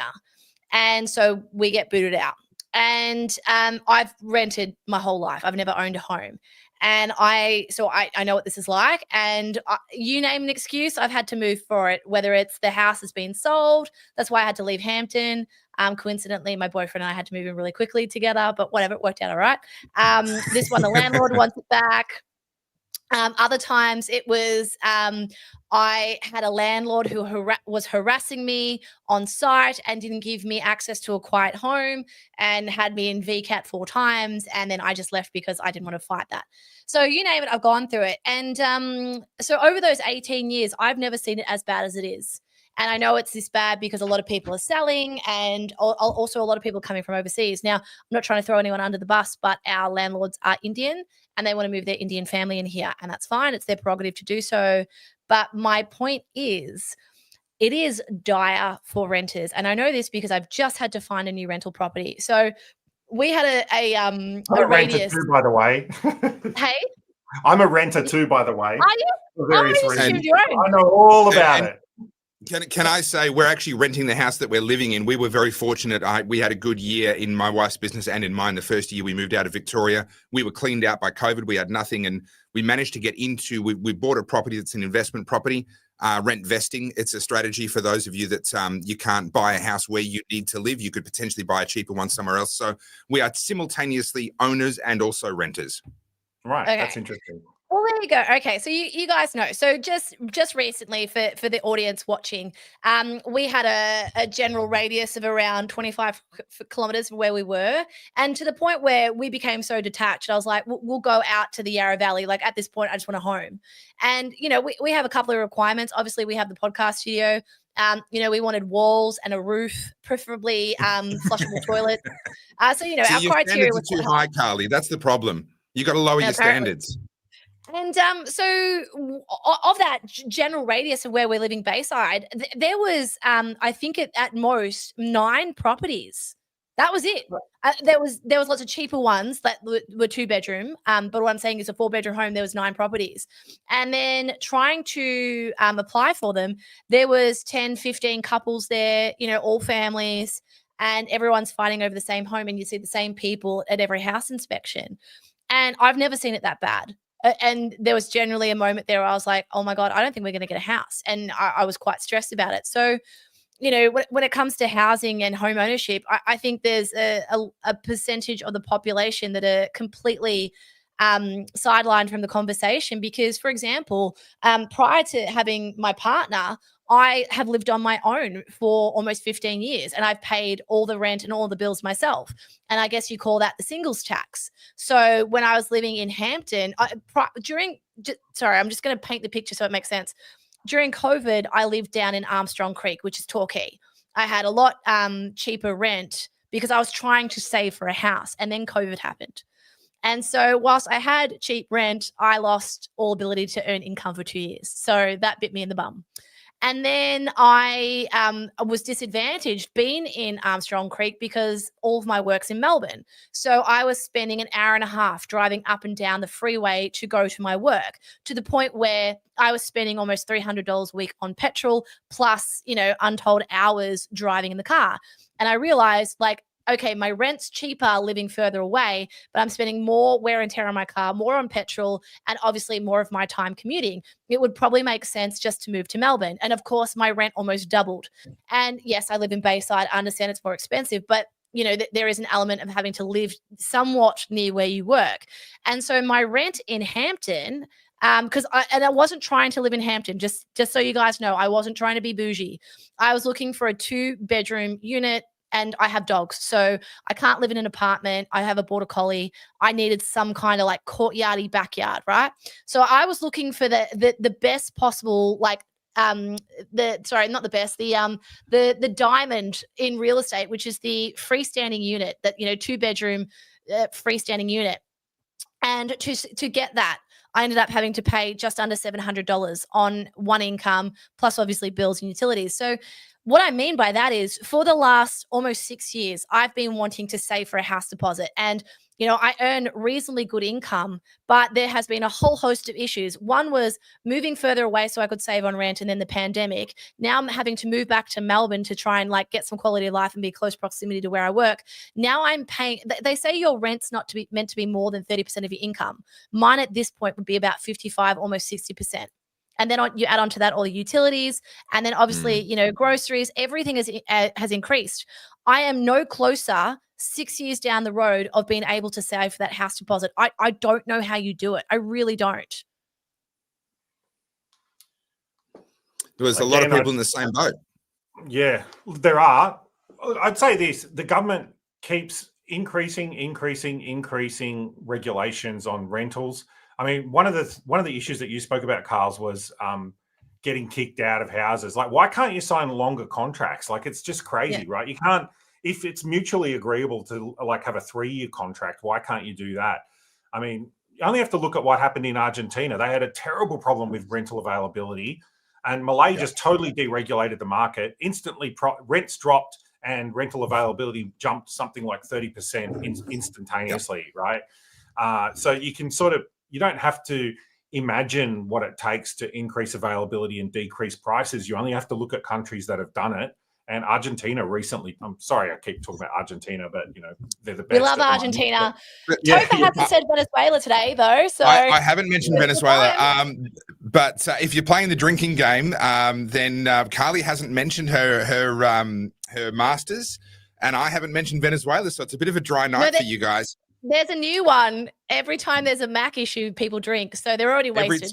Every time you have a problem with your Mac. Yes, absolutely. No, we've got to hang on. Just to bring David up to speed, because he's not familiar, we have a very robust drinking game, and all of the oddites here are full-blown alcoholics. The oddies, not oddites. So to be on this podcast, you must adhere to the drinking game, and that is if Topher mentions Venezuela or the time in Caracas, or I talk about my master's thesis, people are getting drunk. So anyway, just so you know. Right, but we do I'm love Argentina because I've got Parliament this week, and I need my wits about me. So, but we do talk a lot about green tea, so it's totally fine. Someone was saying I was drinking before, but yes, I'm drinking tea. We do talk a lot about Argentina because it is kind of the greatest experiment in the world right now in deregulation, in libertarian. He's the only libertarian head of state that I'm aware of anywhere in the world right now. And I think it was one ever. Well, there was a semi-libertarian head of the country of Georgia for some time. Mikhail Saakashvili, I think was his name. And he came in, and he wasn't an ideological libertarian, but he was anti-corruption, and corruption was so endemic in Georgia that he realized the only way to defeat corruption was to eliminate the opportunity for decisions to be made by anyone in government. So just remove the regulations, remove the rules, remove the requirement entirely, and you remove the opportunity for corruption. So that's what he did. It was a radical deregulation. And what was really interesting about his experiment, and I made comment on this at the time, was he did it too slowly. And as a result, people were still angry 3-4 years later when he had to come up for re-election. He was immediately thrown back out again. And I said at the time when Milei won, I said, he's got to do it fast. He's got to go really hard in the first 6 months so that there's enough time for the economic benefits to kick in and for people to realize come the next election, hey, we're actually way better off. And thankfully, that is exactly what Milei has done. And he's providing the world with an absolute object lesson. I had a comment there a second ago I wanted to come to, which was that government keep adding to the demand side of the equation. And David, I'd love to get your thoughts on this. This is what we've seen at a federal level since 2000 and whatever it was, 2000, 2001, when John Howard brought in the $7,000 first home owners grant, subsidizing the demand side in order to try and fix the housing crisis. And of course, around 2002, 2003 is when you see the ratio of house prices to income really start to climb and head towards the insane levels that we have today. Why do we see, federally especially, but it is happening at a state level as well, there seems to be this obsession politically with subsidizing the demand side whilst not really relaxing? You mentioned that there have been some relaxations in Victoria, which is great, but not really substantial relaxations on the supply side. I think look, all of that's true with some of these subsidies and things that have happened. A lot of them have sort of unwound, though. I think that the bigger question is around the availability of money. So around credit rates and credit availability.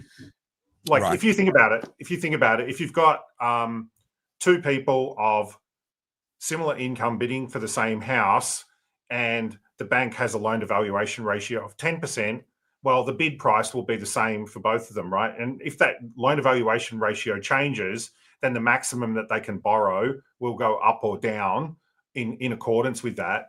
And therefore that the banking regulations change what's available. I think that one of the big issues in Australia is how we've sort of set up this banking cartel, and it's warped things a lot, where you've got banks that have a vested interest to just keep the property market going up, and they don't want these prices to come down, frankly. But it can't keep going on. It's like a rubber band, right? It has to snap eventually. You can't just keep having a home to income ratio going up and up and up and up and up and up and up. It has to stop eventually.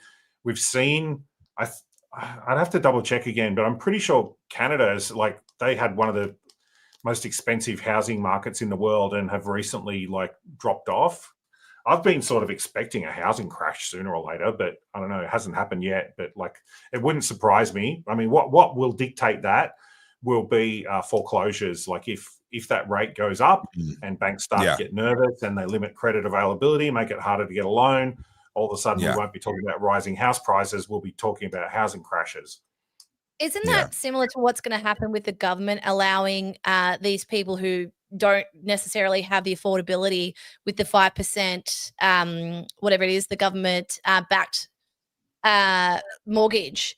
What you're basically doing is also opening up a section of the market to people who were previously excluded. They're going to rush in. That's going to push prices up. And then as soon as interest rates go up, these people are going to default and foreclose, and it's going to create all sorts of other crises. Like, potentially, you know, What's happening with these, though, is the government is taking an equity position. It's even worse.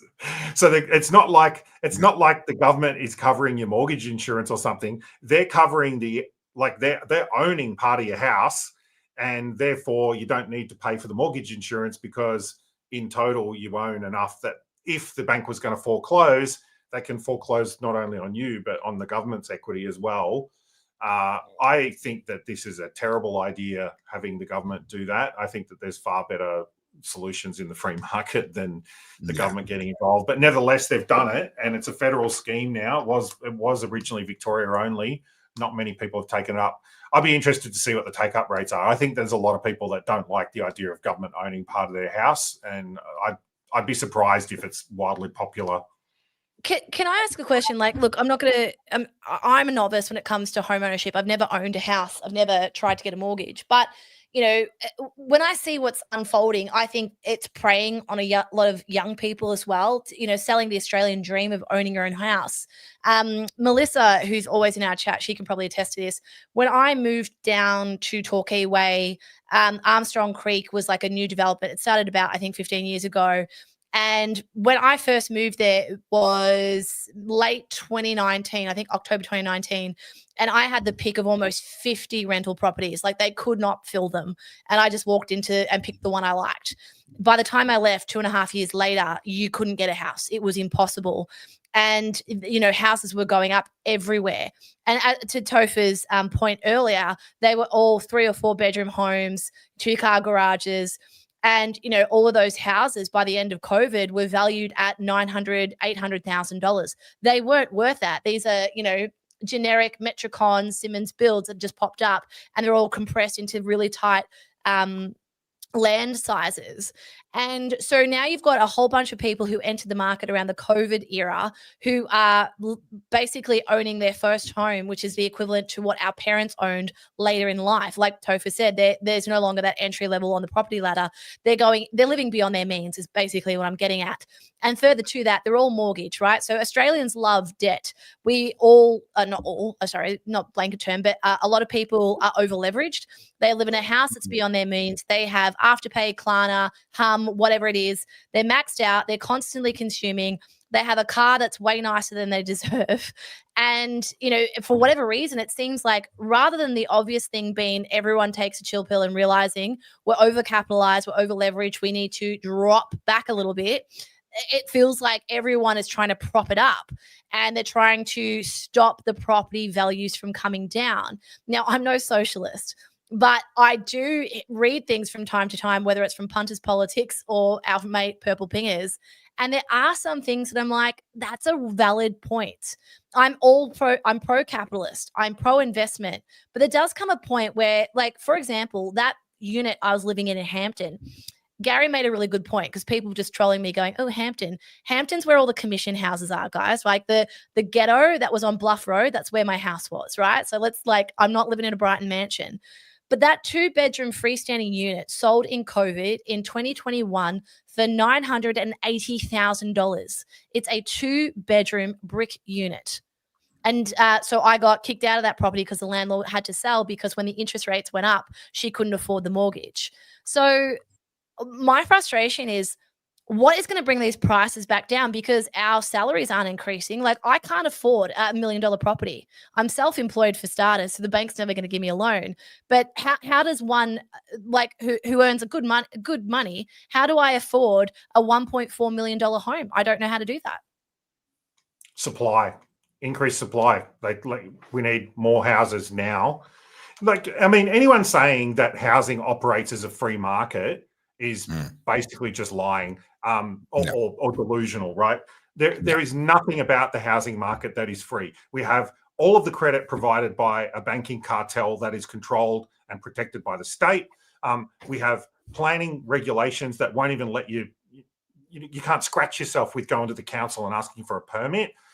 We have land release that is controlled by the government.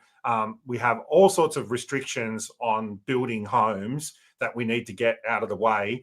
The government has been getting in the way of housing for so long by getting, and I'm not even pointing the finger at the Labor Party here. The Liberal Party are even worse on NIMBY stuff. Like they campaign on NIMBY issues, and we have to wake up to the moral reality that if you want to stop people building houses, firstly, that's a property rights violation. The people that should decide what other people do with property should be the property owner should be deciding that, not other people. That's a socialist idea that somehow I get to say what other people do with their property when it's not mine, right? And secondly, if you really do need to stop someone building property for whatever reason, there needs to be some really, really strong moral imperative for that. Otherwise, you're the problem, right? And that's what I think people need to wake up to, is that these people that are stopping development through whatever it is, they're the problem, and they need to get the hell out of the way. David, are you familiar with site inspections or site inspector? Yep. I never know what his actual name is. Yeah, right. So far from good, good from far from good, and non-compliant. This adds another layer of complexity, because we do have all this regulation, we do have all this government red tape, yet when you watch site inspections, you see just how poor these houses that are going up at a rapid rate are. Like, for example, despite all the regulations. It makes no sense, right? So the house I moved into in Armstrong Creek, unbeknownst to me, like it was like the bargain basement dollar bin version of a Metricon home. So much so that I think it had like 4 PowerPoints in the whole property. It was hilarious. But a lot of these houses that are being built aren't fit for purpose, and they also aren't fit for longevity. I would argue a lot of the houses I've lived in over the last 10 years that are, the new townhouses and the new duplexes, have paper-thin walls, no insulation, very limited structural integrity, so much so that when we had that little Melbourne earthquake, the entire brickwork around my house fractured, and that concerned me because that was the tiniest earthquake, and I should know, I've been in a few of them. Technology has solved a lot of these issues. The problem is, because of our regulations, we're not allowed to use these new technologies. Now, to their credit, Labor has actually tried to accommodate things, but like we've got lots of new technologies that solve a lot of these problems.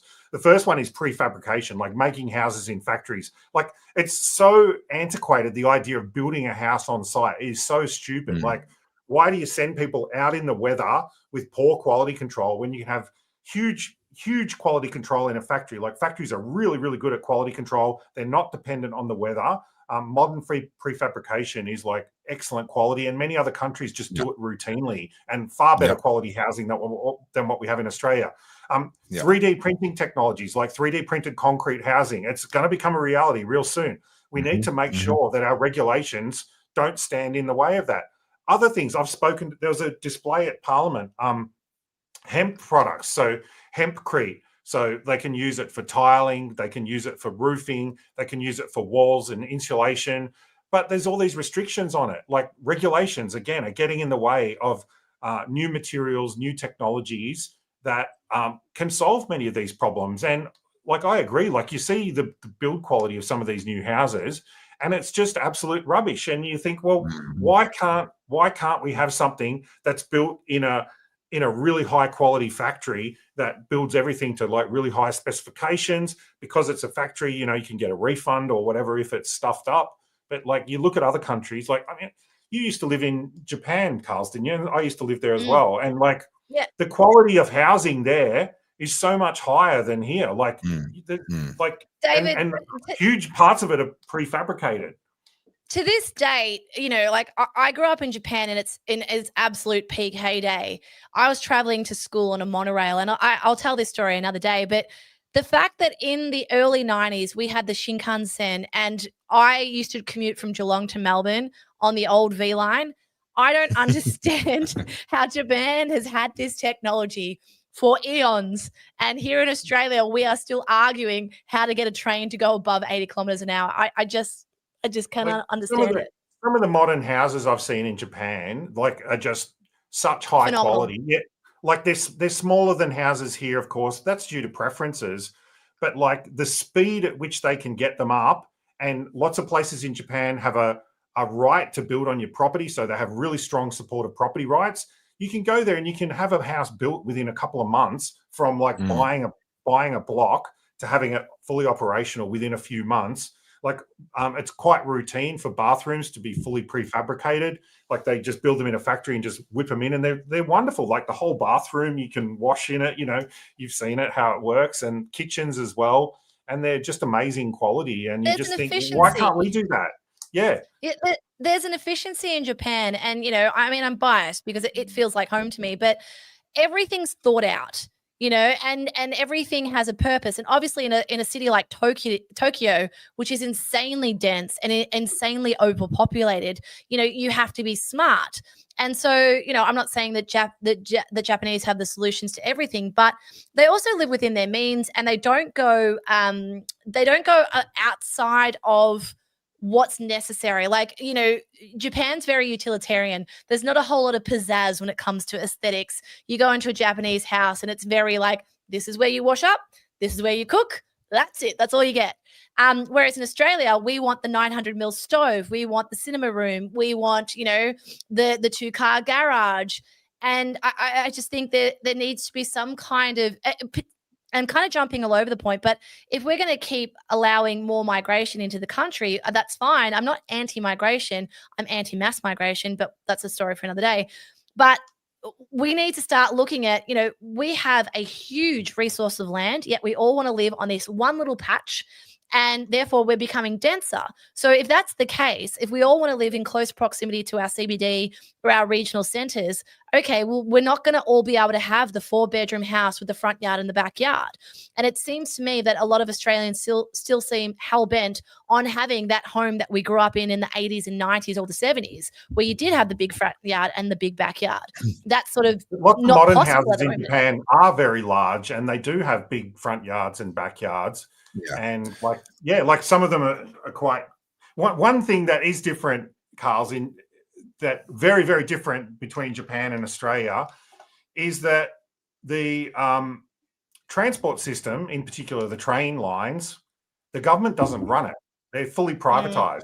And that has a huge effect on property. Effectively, their train companies are real estate companies. They go out and buy some crappy low-value land. They build a train station, they build a train line, and then they make money by selling houses and shopping centers and everything around that new train station that just happens to be very high quality. And they make money doing that. But like, that's a whole nother thing that's really complicated, but yeah. Well, can I chime in on that? Because that's actually an idea that's been around since railroads began. And that's how a lot of the railroads across Canada were actually funded, was an enterprising person came along and said, hey, Canadian government, I can't remember their name, they were one of the early rail sort of tycoons, said, hey, Canadian government, I'll fund the railway myself, but you need to give me a 1 kilometre wide or 2 kilometre wide strip of land. I'm going to build the railway straight down the middle. and I'm going to sell these long, narrow blocks backing onto these farms, essentially backing onto the railroad. And the deal was, if you bought one of those blocks, then there was a certain way you had to do it, but the train would stop for you at your backyard, and you could get your goods, whatever you were growing, whatever you were producing and providing on your farm, you had train service to all the cities. And the train line was entirely built essentially off the capital increase in the value of the land from putting the train line through. All privately done, no public money. It was just simply an agreement that, hey, you can have this land as long as you build that railway. And these are some of the enterprising ideas. I know that there's talk of building a thing called the Iron Boomerang across the top of Australia. Looking at it, they've got a different model for that, but it's the same basic principle. We're just going to let private money fund this off the increase in value, off the economic value that is generated by the project itself. But here in Australia, we run straight back into that red tape problem. We've done worse than that in Victoria. If you get property rezoned in Victoria, you now have a windfall gains tax where you have to pay a tax on the increased value due to rezoning of property that you own, which is sort of totally undermines that type of Japanese model that the train companies use. So, yeah. Now, Carly, I'm mindful of the time. Yes. David, it has been awesome having you on. Thank you so much. Thank you for having me, and I'm very honoured to be your first guest. I didn't realise you hadn't had any guests before. I totally blindsided Topher. I was like, nah, I'm getting David on, and here we are. So, yay. No, look, I'm very glad you did, Carly, and an excellent choice of guest, David. Thank you for coming on. Thank you for being a good sport. Thank you for all that you do day in, day out, representing the people of Victoria.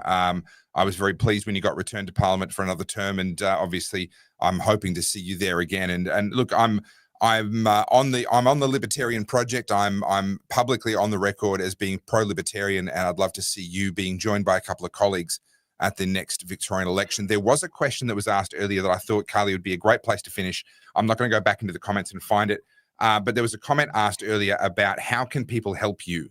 How can people help the Libertarians? How can people get involved?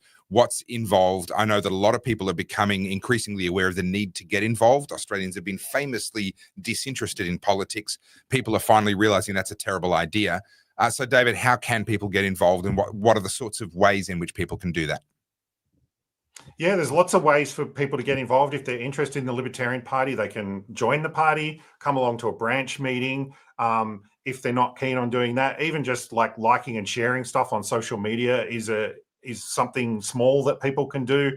But, we're always willing to, have people come along and join in with things. We're getting really activated at the moment for the election next year. So, yeah, if you live in an area, find out where your local branch is, and you can just send me an email and I'll tell you how to get involved if you want to do that. And I look forward to meeting you and we always have fun. That is true. Libertarian events are good. I think there's a Libertarian event coming up in Northern Victoria that involves, I think it's a shooting day at a clay shooting club or something like that. I've been asked to speak at it. I should probably know more about it than what I do. But yeah, Libertarians do know how to have fun. David, just before you go, I'm going to talk about the petition very quickly. Guys, if you haven't yet, please sign our Castle Law petition. We're at, what, 16,500 now? I haven't checked it recently, but I do have it open, actually. Let me tell you why this is important. Now, there's two stages to a petition. The first stage is to get past 10,000 signatures, which means it qualifies for debate. We've already achieved that. So well done to everyone that signed it, and well done to Carls for setting it up. But then there's the next stage where if you get significantly above that, then the government starts to sweat. And I would really love to see the government sweat more. If we can get, 20, 30,000 signatures, I think the government starts to worry at that point. Yeah. And you'll notice that this petition is different to what I was asking for. I was asking for a review. I was playing nice. We're not playing nice anymore. We're demanding Castle Law. So. So guys, I'd love to see you please sign that. I think most of you have, but if you haven't, and also just so you guys know, correct me if I'm wrong, David, but everyone in the house can sign this, not just one per household. Is that correct? That's absolutely correct. Yep. So you just need to be a Victorian. you just need to live in Victoria and have a real address. Parliament checks to make sure that it's a real address because, to prevent fraud and stuff like that, because it's an official document. But yeah, everyone in your house can sign it as long as you're a Victorian. There's one thing I do want to point out. Sorry. One thing I really want to point out, because people get stuck on this bit here. I'm aware that once a petition is presented, it will be a permanent record of the Parliament and the names and addresses of people who signed it will be public. This is terribly worded because people take it literally and think that if they sign this, it's going to make them a target of the government. So can you just speak to that, David? Yeah. So when a petition is signed, it's not public as in put on a website or something. There's an office called the Public Records Office, and all public records go into the Public Records Office. And if someone wants to look at a record, they can go in there and they can sign a thing and then go and look at a document to make sure it's... The idea of that is to make sure so that citizens have the chance to ensure that actual public records are legitimate and that they're real and stuff like that. I think they have quite strict conditions on what you can use those things for. Like, you can't just like get it out and like set up a mailing list or whatever. Yeah. It's like, it's actually quite an ordeal to go in there and go through all that stuff. But, it is technically a public record. It's stored in the Public Records Office and, people can go and do stuff with it. But like, it has to be that way. Otherwise, people would question the integrity of the petition system if there was no way for anyone to check that it was legitimate or not. Yeah. Now, can I speak to Catherine's question from earlier about do you have to be Victorian? To sign the Victorian one, absolutely. You have to be a resident in Victoria. However, there are equivalent petitions in Queensland and New South Wales that I know of, and there might be others elsewhere as well. So whatever state you're in, just do a quick Google Castle Law petition and then your state. And I know that will take you to the correct one in New South Wales and in Queensland. And if there are others in other states, I'm sure that'll work there as well. Topher, just after we've said goodbye to David, we do need to address some of our super chats because people have been very kind. Yeah, 100% we do. I was going to say the same thing. So David, look, thank you so much. We're going to let you go. You need your sleep to go and do battle in Parliament. David, thank you so much. Thanks for having me, guys. Thanks, David. All right. Bye. Hi. All right. That was good. Amazing. Yeah, Carly, thank you for organizing that. That was great. Just here out blindsiding everyone and just, throwing a cat amongst the pigeons. I know we are over time. I know that, but it's really important that we get to our super chats because we are very appreciative. And if you haven't yet, please do buy us a coffee. We appreciate this. It's there. Oh my God. No, hang on. Okay. I'm going to everybody drink. Hang everybody, on. Mac issues. You have to drink. No. It's the rules. I am going to make a point of this. So I'm going to do this. No. See, right? No. And now I'm going to share that photo I just took. So just bear with me one moment. Because I know everyone thinks I'm absolutely effing insane. Yeah, but not because of that, Carly. We believe that for a host of reasons. Right. This is a great picture of me too. Hang on. No, I'm setting the record straight. I will not have this. All right, well, while you do it, let me start going through some of these super chats. So what's that? Excuse me? Hang on. No, stop. Look. That's me pointing to it. Yeah, well, you're not on my screen. So but this is my point. I know I'm pointing at it. I'm just saying. And this is why all of our viewers are so incredibly drunk and their livers are handing in their resignations. They have to drink every time there's a Mac issue. Okay. So how are those knife bins going in Victoria? Yeah, well, we know how well that's going. We saw that. I mean, obviously it's not a laughing matter, the murders that happened on the weekend, but we knew that it wasn't going to work. So don't you know that machetes are banned now? So like gun crime, it'll just stop. Yep, exactly. There haven't been any shooting murders recently, have there? There was a shooting on the weekend, and interesting. I think I said this already, but maybe I didn't. But excuse me. The man who was murdered was actually accused of murder a couple of years ago from someone else who died via a stabbing. So. Yeah. Now my camera is complaining that the internal temperature is too high because the room's gotten quite warm. Anyway. No, I know. So, but just I can't let you off that easily. So I'm actually just going to change cameras. Is that a technical issue?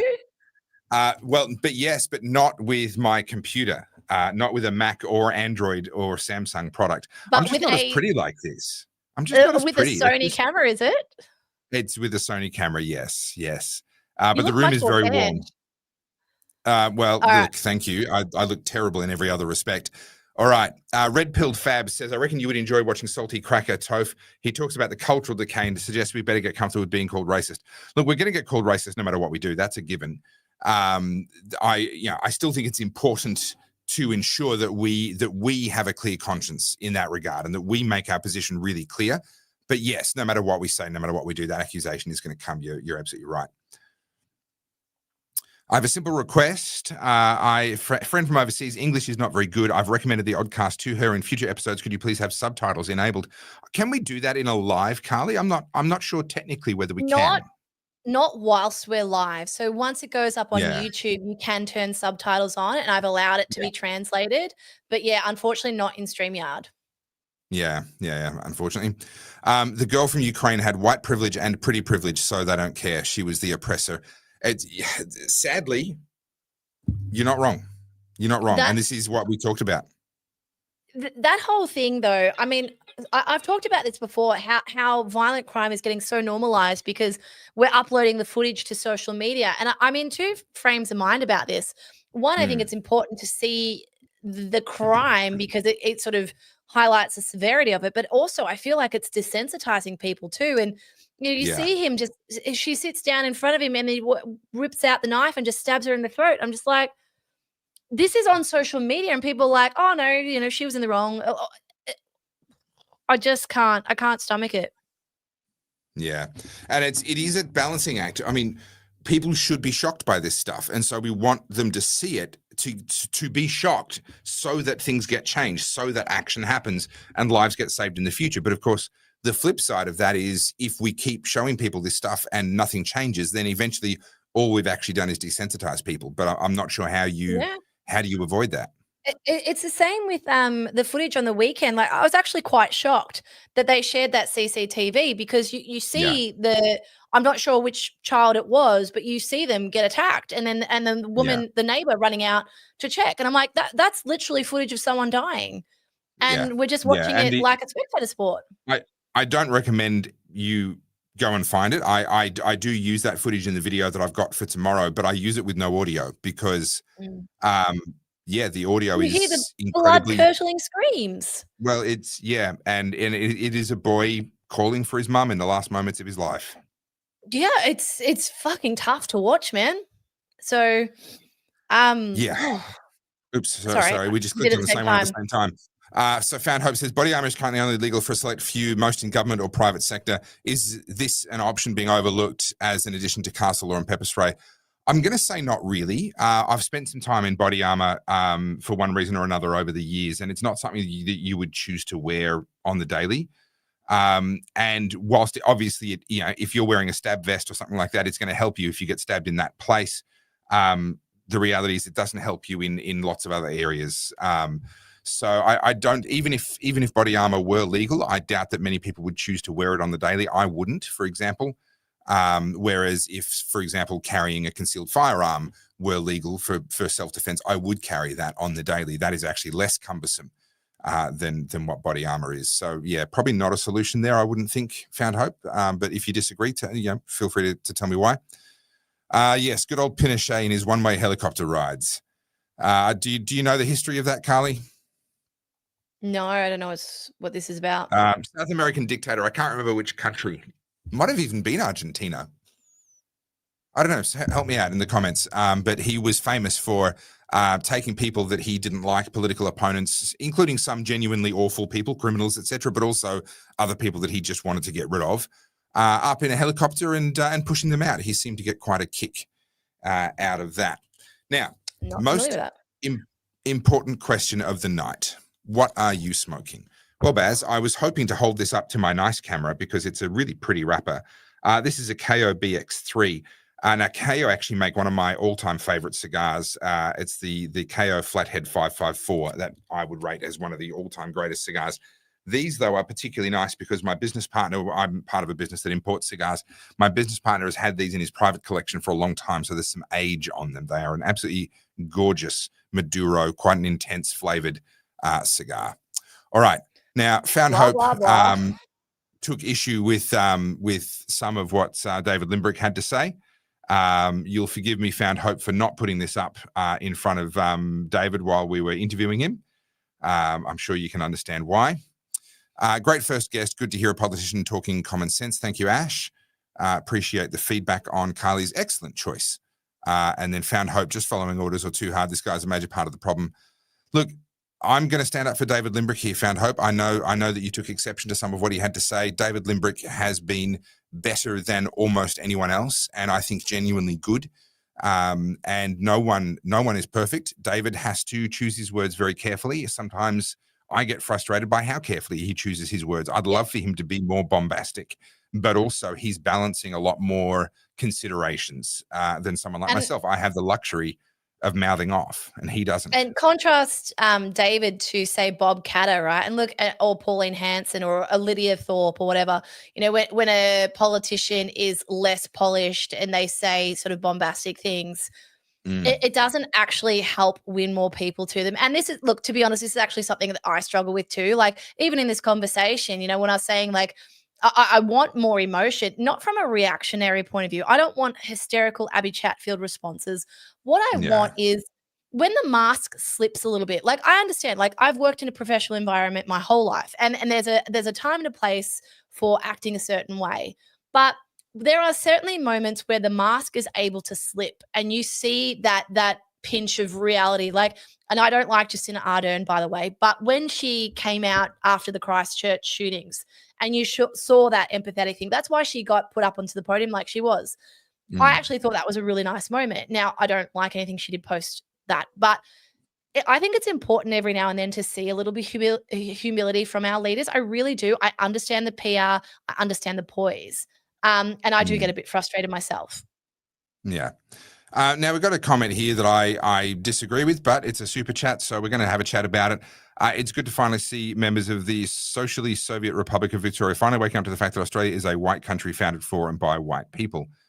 This isn't true, but even if it were true, that doesn't mean that there is value in keeping it white. There's a non sequitur here, and there are good people that I know who are not racists who fall for this non sequitur. What they say is that it has a European heritage, and therefore, and Europe was white at the time when that heritage was extracted out of Europe. That's factually correct. Therefore, Australia is a white country and we need to keep it white. Well, no, hang on. That one of these things does not follow the other. That's the fact that our culture comes from white Europe. That's true. But there's an enormous number of non-white people that have adopted that culture. And I would pick over someone like Albo or Dan Andrews. You know, they're white. Are you happy with their culture? Do you like what they do? I would hope not. And so the color of someone's skin has nothing to do with whether or not they can become culturally Australian and adopt that Western European ethic that we inherited from Europe. So one of these things, even if it were true, one of these things does not lead to the other. So sorry, I just cannot agree with you there. Same person again. Yeah, I'm not. I did see this comment come up at the time, and I even then I struggled a little bit. He was talking about Daniel Andrews, and I think the implication there is that he gave money to someone who owned an island, either Jeffrey Epstein. I don't know. Yeah, not sure. Sorry. I think that's a stretch. So cruel intentions. I appreciate the work that David does for Vic. It would be nice if more level heads were in Parliament. I want to know how you managed to be in the chamber with idiots like the Greens and Labor and not backhand the stupid out of them. I didn't put this comment up in front of David because he would have to give the very political answer to something like this. But this was honestly one of my concerns when I was running for the Senate in Tasmania, which was not meant to be a winning position, by the way. That was I've told that story before. I agreed to go on the ballot so that there would be a good libertarian representative, not in the expectation that I would win. But I was a little bit worried if I do. I am not of a temperament to be able to. I'm not like David. I will tell these people what I actually think of them to their faces. And that doesn't go down well. There are rules and customs and sort of standing orders, as they call them, in Parliament, and you have to be nice to people. And that's someone like a David is better at that than someone like me. I don't think Lydia Thorpe got the memo on that then. Well, look, there are a few that do really push their luck, but also those people end up not being a very good advertisement for their worldview either. So That's Sorry, actually you look like you were something gonna say that. something. Oh no, I was gonna say that's actually something that I try and explain to people as well. You know, when I do my reels and things like that, like even the one I played at the beginning of the show, people will say, "Oh, you're so posed, and this is like rehearsed," and you know, I get Yeah. accused of doing things a certain way, and I'm like, well, okay, I've done the rant where I went mega viral, where I end up crying, and Yeah. that doesn't have the same impact either. Like, there is no right Yeah. or wrong way to do this. I think what matters is the message, and different people react to different ways of people saying it. Some people can't stand me talking, and that's fine. Yeah. I think I'm Yep. awesome, but you know, I'm for them, I'm not the right messenger. You know, Topher's not, Sure. but then someone else who's a little bit more slick and well presented gets the message across. We all play Yeah. our role in this, and I think putting all the pressure on, you know, one or a handful of people to be the guardians of the message is not healthy either. Yeah. So Koala Blues says, Topher, on your next live, can you bring us up to speed with what's happening with the digital ID for internet users, etc.? So technically, it's not a digital ID for internet users; it's age verification. That is actually an important distinction. The saving grace with this is, sorry, I just want to bring that. I want to bring that comment back, Carly, if that's all right. No, I'm just going to. Yeah. The saving grace with this is that the wording of the requirement is incredibly loose, and they have to take reasonable steps. What does that mean? And I think what's going to happen is the tech companies at the moment, especially remember that the tech companies are mostly American, even the ones that are registered in Ireland for tax reasons like Meta are American companies, and they've got Donald Trump on their back. And if you want to know why that's significant, you've got to go back through some of my videos. I've talked a lot about this, but just as an example, the UK government just abandoned they banned end-to-end encryption. And they were trying to force Apple to give them a backdoor globally into all of their encryption. Apple refused to do it. And Donald Trump came out swinging behind the scenes, and through Tulsi Gabbard, the director of national intelligence in the US, they forced the UK government to back down because that ban affected US citizens, excuse me. Now, inadvertently, the clumsy legislation that's been written here in Australia is going to affect US citizens, because what's going to happen is these American companies are going to say, we have to take reasonable steps. What's reasonable steps? Well, anyone that's got a paid account has a credit card. So we're just going to assume that they're already of age. Anyone that has an old account, we're going to assume that they're of age. Even if they weren't 18 when they made the account, it's been 10 years. We're going to assume they're 18 now. They're going to do a bunch of stuff like that to save money, but also because they're going to have one eye on Donald Trump and they don't want to piss him off. The Australian government is then going to turn around and say, you're not doing enough. You haven't met the requirements. The companies are going to say, well, actually, we think we have. Sue us. And what's going to happen is the Australian government, if they're stupid, are going to get drawn into lawsuits against YouTube, against Meta, against X. And at that point, the Donald Trump factor becomes a big factor. So I'm actually, as I've looked deeper into this, and as I've looked at what Trump has done in the UK, what he's doing right now in the EU, I think they will try and implement this. I think the deadline will pass and officially it will come in, and it will be a complete dumpster fire, and it will not be very long before the Australian government is getting rightly slapped around by Donald Trump, and I think it'll fall apart fairly quickly. That's my read, and I think we will owe Donald Trump an enormous debt of gratitude for having basically stopped us from ending up where the UK are right now. And however, even the UK are being forced to back off on this as well. So don't lose too much sleep over it. I do think it'll come in, but I think it'll fall apart quite quickly after that. All right. Our favorite, look, this, at least Dumpstertron pays us to troll us. I was going to say, $60 tonight. Jesus. That's a good upgrade there. So Dumpstertron, does the Libertarian Party always end up supporting heroin for kids? I'm not aware of a Libertarian Party anywhere in the world that supports heroin for kids. Most libertarian parties support free choice for adults and oppose the war on drugs. Now, you don't have to think that drugs are good to be opposed to the war on drugs, to recognize that the war on drugs is an expensive failure that has led to the militarizing of police and the loss of a great deal of human rights and freedoms, far beyond just the right to put something into your body. It means, you know, they're searching us at the borders, they're entering our homes, they're stopping our cars and searching. There's a lot of things that are going on now as a result of this war on drugs that I think are terrible from a libertarian perspective. So libertarians, by and large, will say, hey, we should probably deregulate drugs for adults, but I'm not aware of any that support heroin for kids anywhere in the world, literally. So I think you've made that up just as a straw man. Now, you talked about this one earlier, Carly. I think this is a great comment. I think you're underestimating the desire of people that own their own home that don't want to downsize their house. Yeah, I think that's a big part of it. You know, I think for a lot of people, a lot of memories are generated in their homes. And not only that, the thing about a home, right? And I can say this as a renter, is you do the best you can with what you have to make it feel like a home. But when you own a house, you might do something to the garden, whether it's a beautiful veggie patch, or you put a gazebo in, or you paint your room a certain color. You take all these liberties to make it your castle, as we call it. You know, the Dale Kerrigan approach. You know, the chimney. It's fake too. Yes. Why is it there? Charm. Adds a little bit of charm. Honestly, that movie is an Australian institution. But and so you think about it, right? The average homeowner or family homes in the family for 30, 40 years, and then to be told they need to get booted out of it because they need to make room for the next family who's just going to come in and tear out all of that hard work. I find that really sad. So my grandparents, my mother's parents, owned a home in Waganya, and that was the only home I ever knew them to be in. They were in that home before I was born, and in fact, my parents moved in with them in order for my mum to have to give birth to me.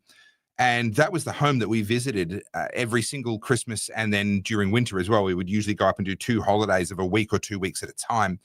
And so that place was synonymous with holidays. It was family. It was fun. It was a beautiful place. And they had 6 bedrooms.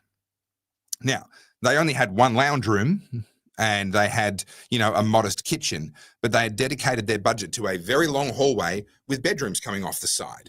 And they specifically built that because they had a lot of kids. They had, if my memory serves me correctly, they had 5 kids naturally, and they adopted 2 more and fostered and then ultimately adopted 2 more kids. And so they had 7 kids, and they knew that those kids were then going on to have grandkids, and they wanted room for their grandkids and their kids to come and have holidays with them. And that's exactly what happened. We had family reunions there. Sometimes we were sleeping 6 kids to a room, on the beds, on the floor, in every single nook and cranny of this house because we'd all got together. And that was a really beautiful part of the family. And I know it was a lot of work for them. They also had some acreage, some land around them. Obviously, Waganya, a very remote country town at the time when they bought there. So they bought 3 acres, I believe it was, and they kept beautiful rose garden and chickens. And, we used to run around in the dirt. We made a 9-hole chip and putt golf course, the worst greens you've ever seen in your life, mostly made out of pure dirt, sometimes with cracks so big that the ball would drop into the crack if there was a drought on. But that place was home. It was the closest thing to home away from home that I ever had. And then, of course, my grandparents, they got old and they could no longer look after it. My grandfather passed away, and my grandmother downsized into a smaller, one of those sort of care facilities where she was independent living, but in care. And that was very, very sad for me. And I have missed that place ever since. And they sold that. And then what's happened is the house is still there, but the other 5 blocks, so they bought 6 blocks side by side, half acre each. That's how they got their 3 acres. The other 5 blocks have all been built on, and it just looks like a normal street now. So I get the sentimentality. I really do. And I miss that place. So, every time I drive through Waganya, I take the detour off the main road to then go down their street, Elizabeth Street, if anyone wants to know. And I look at where the tennis court used to be. I look at where the chip and putt golf course used to be. I look at where the beehives used to be. I understand the sentimentality. And so I would never advocate for people being forced to move. This is one of the reasons why I oppose land taxes, is because often they force retirees on low incomes who have paid off their house to then leave the house because they can't afford the tax that they're being charged every single year by the government. But also, so long as there is no compulsion, I support David's idea that maybe we need to make it easier for people to downsize for those that do actually want to. Yeah, look, I'm not going to tell you my long-winded story, but same thing. My grandparents, they actually won Tats Lotto in the 70s. Funny story. Oh, goodness. Yeah, and I think it was like $500,000 in the 70s. It was a significant amount of money back then. Yeah. And they built they built a homestead on an 10 acres or 15 acres, I think, in Greenvale. And that used to be the drive, like Greenvale now has all been built up. It's been bulldozed. But my grandmother was a David Austin Roses enthusiast. My grandmother is like as British as a pot of tea. My grandmother is, the Queen of England Brit, right? And she also bred Old English sheepdogs. The Dulux dogs? They were my grandmother's. Yes, anyway, nice. And so on that property, like we got a horse jumped, and it became my horse, Jasmine. My grandmother built this beautiful rose garden, like thousands and thousands of dollars worth of David Austin roses. It was her pride and joy. Anyway, long story short, the government reacquired the land. Property developers have developed it now. It's long gone. And you sort of think, God, that's heartbreaking. Like, I understand you've got to have progress. I don't want to be a Luddite, but like there's a sentimentality. I can never go back to that house. I can never see that again, you know? But that's why property rights matter. So someone, if you had decided or family had decided, hey, we're going to pitch in, we're going to make sure that this house never leaves our family, then you should never be forced to give that land up, you know, that forced acquisition, etc. If you want to keep it, you should be able to keep it so long as you have the means to cover the cost. So long as no one else is paying for it for you and you're paying for it for yourself, you should absolutely have the right. Absolutely. Yeah. We're going to burn through some of these. Sorry. Yeah. Okay, so this is interesting. Breaking news. Premier Allan is calling a sit-down meeting with the South Sudanese community. This came up during the podcast, so I know nothing about this, but thank you, Ben. I will look into that. I keep hearing Airbnbs are taking properties away from the rental markets. Is there any truth to this? There is some. Obviously, every single house that's an Airbnb isn't available for rent, but it's not nearly as bad as people make out. When you do a search for Airbnbs, every single Airbnb in the whole area will come up, right? But then when you do a search for rentals, only the rentals that are available right now will come up. And so people say, oh, you know, when I do a search for Airbnbs, there's so many of them. There's only 5 rentals. Well, yeah, that's because Airbnbs are being rented out one day at a time. There's always going to be availability. It's distorted. People just post these screenshots saying, oh, look at all the Airbnbs. If they were available for rent, well, yeah, but the fact is you're getting a very distorted picture there because you only see the rental properties that are available at that moment in time. Yes, I do champion migration. I just think we need to change the incentives because ultimately, if people come here and create more value than they consume, we all get richer. If people come here and create less value than they consume, then we all get poorer as a result. It's very little to do with the number of people and very much to do with whether or not people are actually going to work and pay their own way and cover their own costs. And Missy, I really appreciate this comment from you, actually. I put it up while David was in the chat. I hope you read it. David Limbrick and Tim Cruelty gave me hope during the lockdowns. Forever grateful for their fight. I'll always vote libertarian. Forever grateful to them. Wonderful work they did. Dumpstertron, I'm not actually sure exactly when that comment came up, but thank you. I posted the Free Speech Union update, says Catherine Cavaney. Thank you. Thank you for that. Last super chat. Catch the V-line from Flinders Street to Bairnsdale and watch the zoo parade of Labor voters who get on at Dandenong and get off at Moe. You'll quickly realize that our skin color isn't everything. Exactly. This is the thing that annoys me when people want to say, oh, it's all about the white people, Australia for the white man.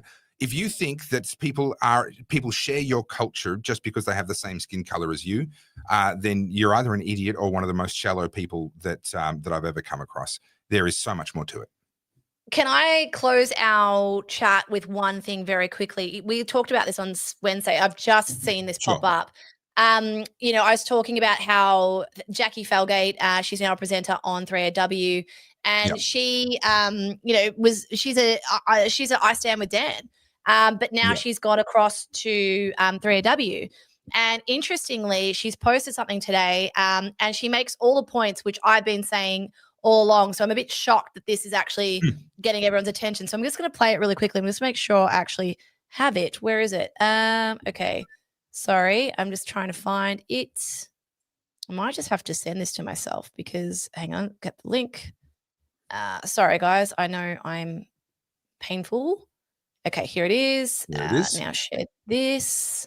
All right. I haven't watched this. I just saw it pop up. I've been tagged in it 100 times. So I'll just refresh it and play the audio. Right-minded Victorian would look at the murder, the machete murder of a 12-year-old and a 15-year-old and think that we shouldn't be yelling from the rooftop that this is not okay and that our city has never been more violent. For every single one of you, I'm exasperated and I'm furious. And the thing that makes me even angrier is this state government and the Premier find the time to put out multiple statements last week. I don't care if you vote Liberal, Labor or Green. The Premier condemned the neo-Nazi who yelled at her at a media conference. Fine, that bloke is now behind bars, and I agree with that. And another supporting the former Premier, Daniel Andrews, and his Beijing jaunt with a bunch of dictators, including Kim Jong-un and Vladimir Putin. And then a further statement condemning racist comments against the Chinese community here late Friday. I still haven't seen any of those comments, but fine, that is her right. But if you can find the time out to put 3 statements on social media supporting Daniel Andrews in 2 of them, where is your public support for the victim's family? Where is your condemnation of the unabated violent youth offenders who are terrorising innocent families, and now 2 children are dead? They were hacked to death with machetes. They are children. And where is the statement for that? Yeah. I'm genuinely shocked that Jackie Felgate has the balls. I'm not going to start a whole new segment. We've got to go. But Jackie Felgate was champion Dan Andrews. Boy, has her attitude changed. I don't know if it's because of her paycheck from 3AW or maybe some common sense has hit her. But this is someone who championed the human rights abuse of Victorians, and now she finally sees it. You know, Daniel Andrews over there with the dictators. Yeah. I am just flabbergasted. It has taken outright murder of 2 children to get people to go, oh shit, might have a problem. But this is what I keep saying. It sucks to be right early, but that's the only time it matters. Jackie Felgate jumping on the bandwagon now that the bandwagon's got some momentum. Sorry, I'm still not impressed. She still is the person that she always was. It's the people who are willing to pay a price to be right when it's unpopular. When the bandwagon has no momentum, the people who assemble the bandwagon for other people to get onto later on, those are the people that deserve respect. That's been you, that's been me on different issues over time. We've both been in that position where we've copped it. We've paid that price. And I know many people watching. Sorry, can I finish this? Sorry, No, can I just, because I want to give credit where it's due. I know a lot of people watching, you've copped it as well, because I love our audience. A lot of people that follow us are also the kinds of people that do speak out in different formats. You might not have the size of platform, etc., but amongst friendship groups or at work and what have you. And it's you guys and it's people like Carly and people like me that are willing to pay the price to build the bandwagon. But Carly, the bad news is, we have to be glad when people get onto our bandwagon, even if they were wrong up until that point in time. Sorry for interrupting you. Away you go. No, you make a really good point. And, I was just going to say, I've had a bit of a shit week, and I've held it in because, I do this with you, and I'm happy to do this with you, and I'm proud that we do this, but it is making my personal life quite difficult. I've had clients turn me down recent weeks saying that they appreciate that I'm doing what I'm doing, but they can't work with me because it's bringing unnecessary heat to them. I have been trying to approach professors to get a supervisor for a PhD. I'm getting declined. And no one's saying the obvious, but the obvious is that I'm right-leaning. Well, in their eyes, I'm a right-wing nut job, but, I'm speaking up. And I'm not saying this to get you guys to feel sorry for me, because I choose to do this and I'm happy to do it. But I look at it sometimes, I go, my life would be totally different if I didn't do what I did during COVID. And to think that, I've been on the right side of history, as you say, for 6 years, and now I can't actually ever, I know I'm sounding like I'm whinging, I get it, but I feel like I'm being punished in my personal life for doing what's right. And it's kind of breaking my heart a little bit, if I'm honest. And I'm not going to stop. But I just want you guys to understand that people like me on TOFA, like, maybe we don't say it all the time, but this is really breaking my heart that I can't have the career that I really want to have, because I am putting Victoria and Australia at large in front of myself. And I get why the Jackie Felgates play it safe, because, man, she's got a career better than mine. Yeah. Can I just add one word to what you said there? You said you can't have the career that you want to have. I want to add the word yet. Yet. See, there is one currency that the Jackie Felgates of this world and others don't understand, and they don't know how to get it. They have built their audience because someone else put them onto their platform. You are building your audience because you had something to say that people wanted to listen to, and you built trust with them.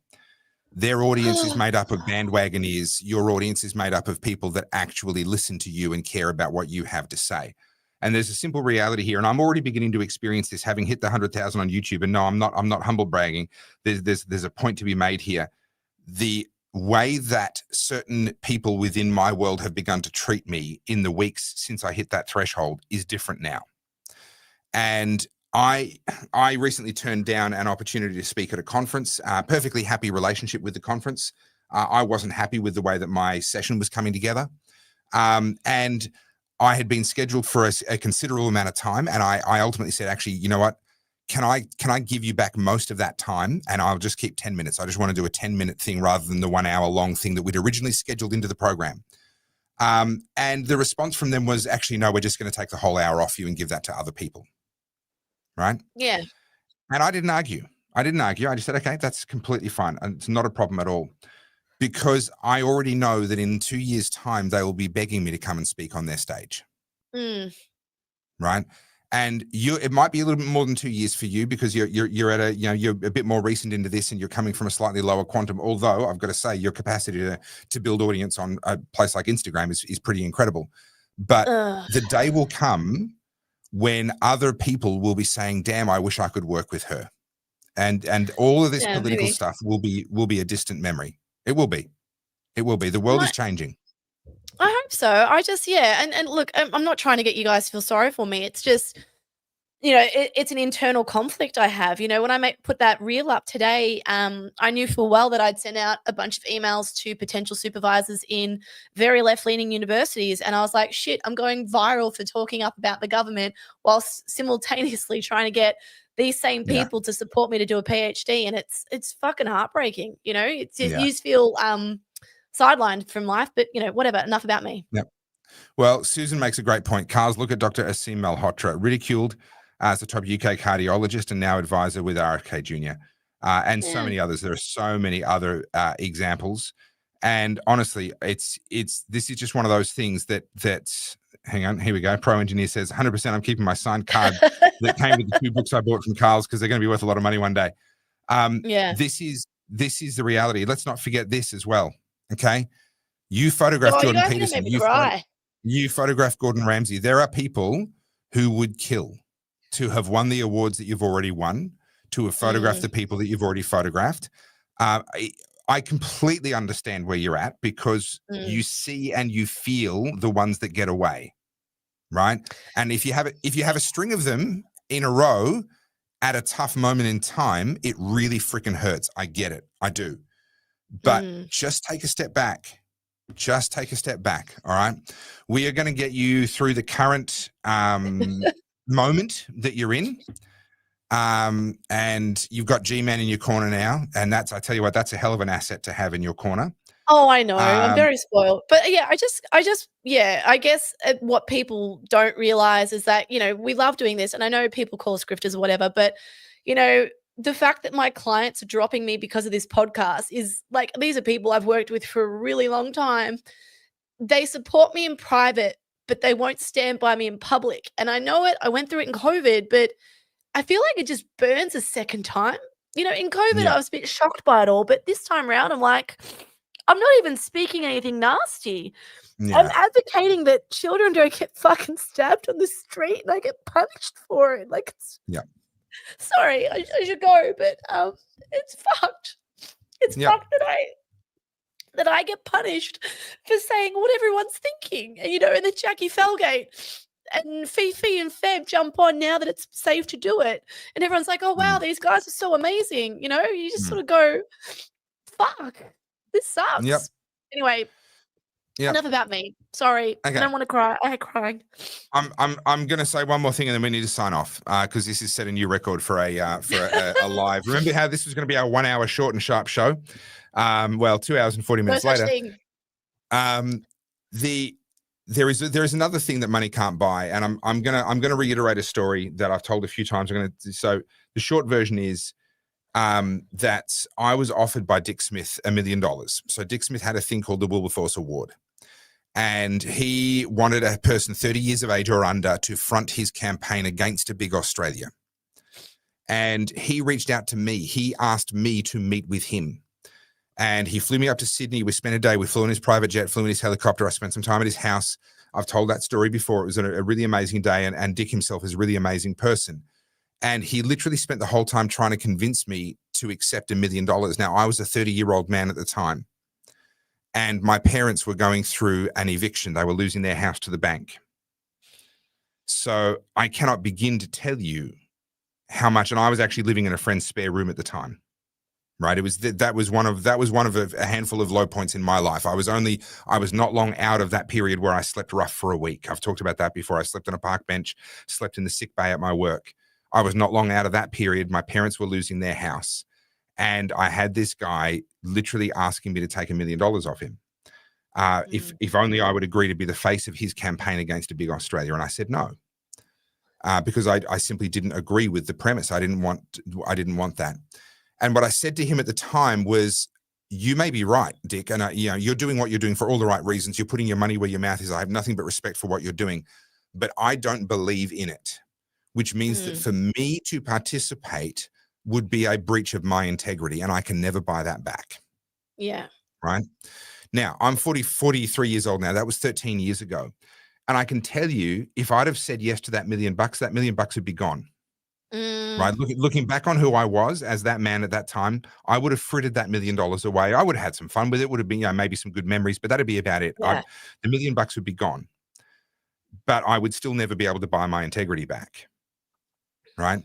And I would much rather be the man that I am today and have not had that $1 million. And what I wonder is, if I'd compromised then and done what I knew to be wrong, would I have gone on to do what I knew to be right when COVID came along, or would I have compromised again? Because I would have set in motion and within myself a chain of events and a view of myself. I would have broken my own integrity. And I don't think I would have ever been able to become the person that I am today. And you couldn't pay me $1 million to go back and change my mind on that day. Not even close. Yeah. So what you are losing in terms of clients and what the pain that you're feeling right now is, I think, going to fade. And ultimately, actually, it'll become a part of the scars that you wear with pride, to say, hey, these are the battle scars that I picked up along the way. And yet I did what I knew to be right. Yeah, I think it's right. You think about the stories that come from history of people doing the right thing, and they're unpopular at the time, and then we hold them up posthumously. Maybe when I'm dead, people are like, "Oh wow." You won't have to wait that long. Anyway, thank you for that. I'm sorry I let my emotions get the better of me. I think I'm pretty tired, but good chat, good show. Good chat. All right, I will see you on Wednesday for another good chat. Get yourself some sleep. And we will talk again. To everyone that has watched tonight, thank you so much. There's still over 1,200 of you now at, 10:15 at night. Thank you so much. Thank you to all the super chats, of course. We really appreciate the support, helping us to keep doing what we do. Head over to @TheOddcastHQ on YouTube. Make sure you subscribe. And we'll see you on Wednesday. I'm sure there's going to be a lot to talk about, because holy shit, the world is not calming down anytime soon. No, it is not. No, it is not. All right. Peace out. All right, guys. Bye. Bye.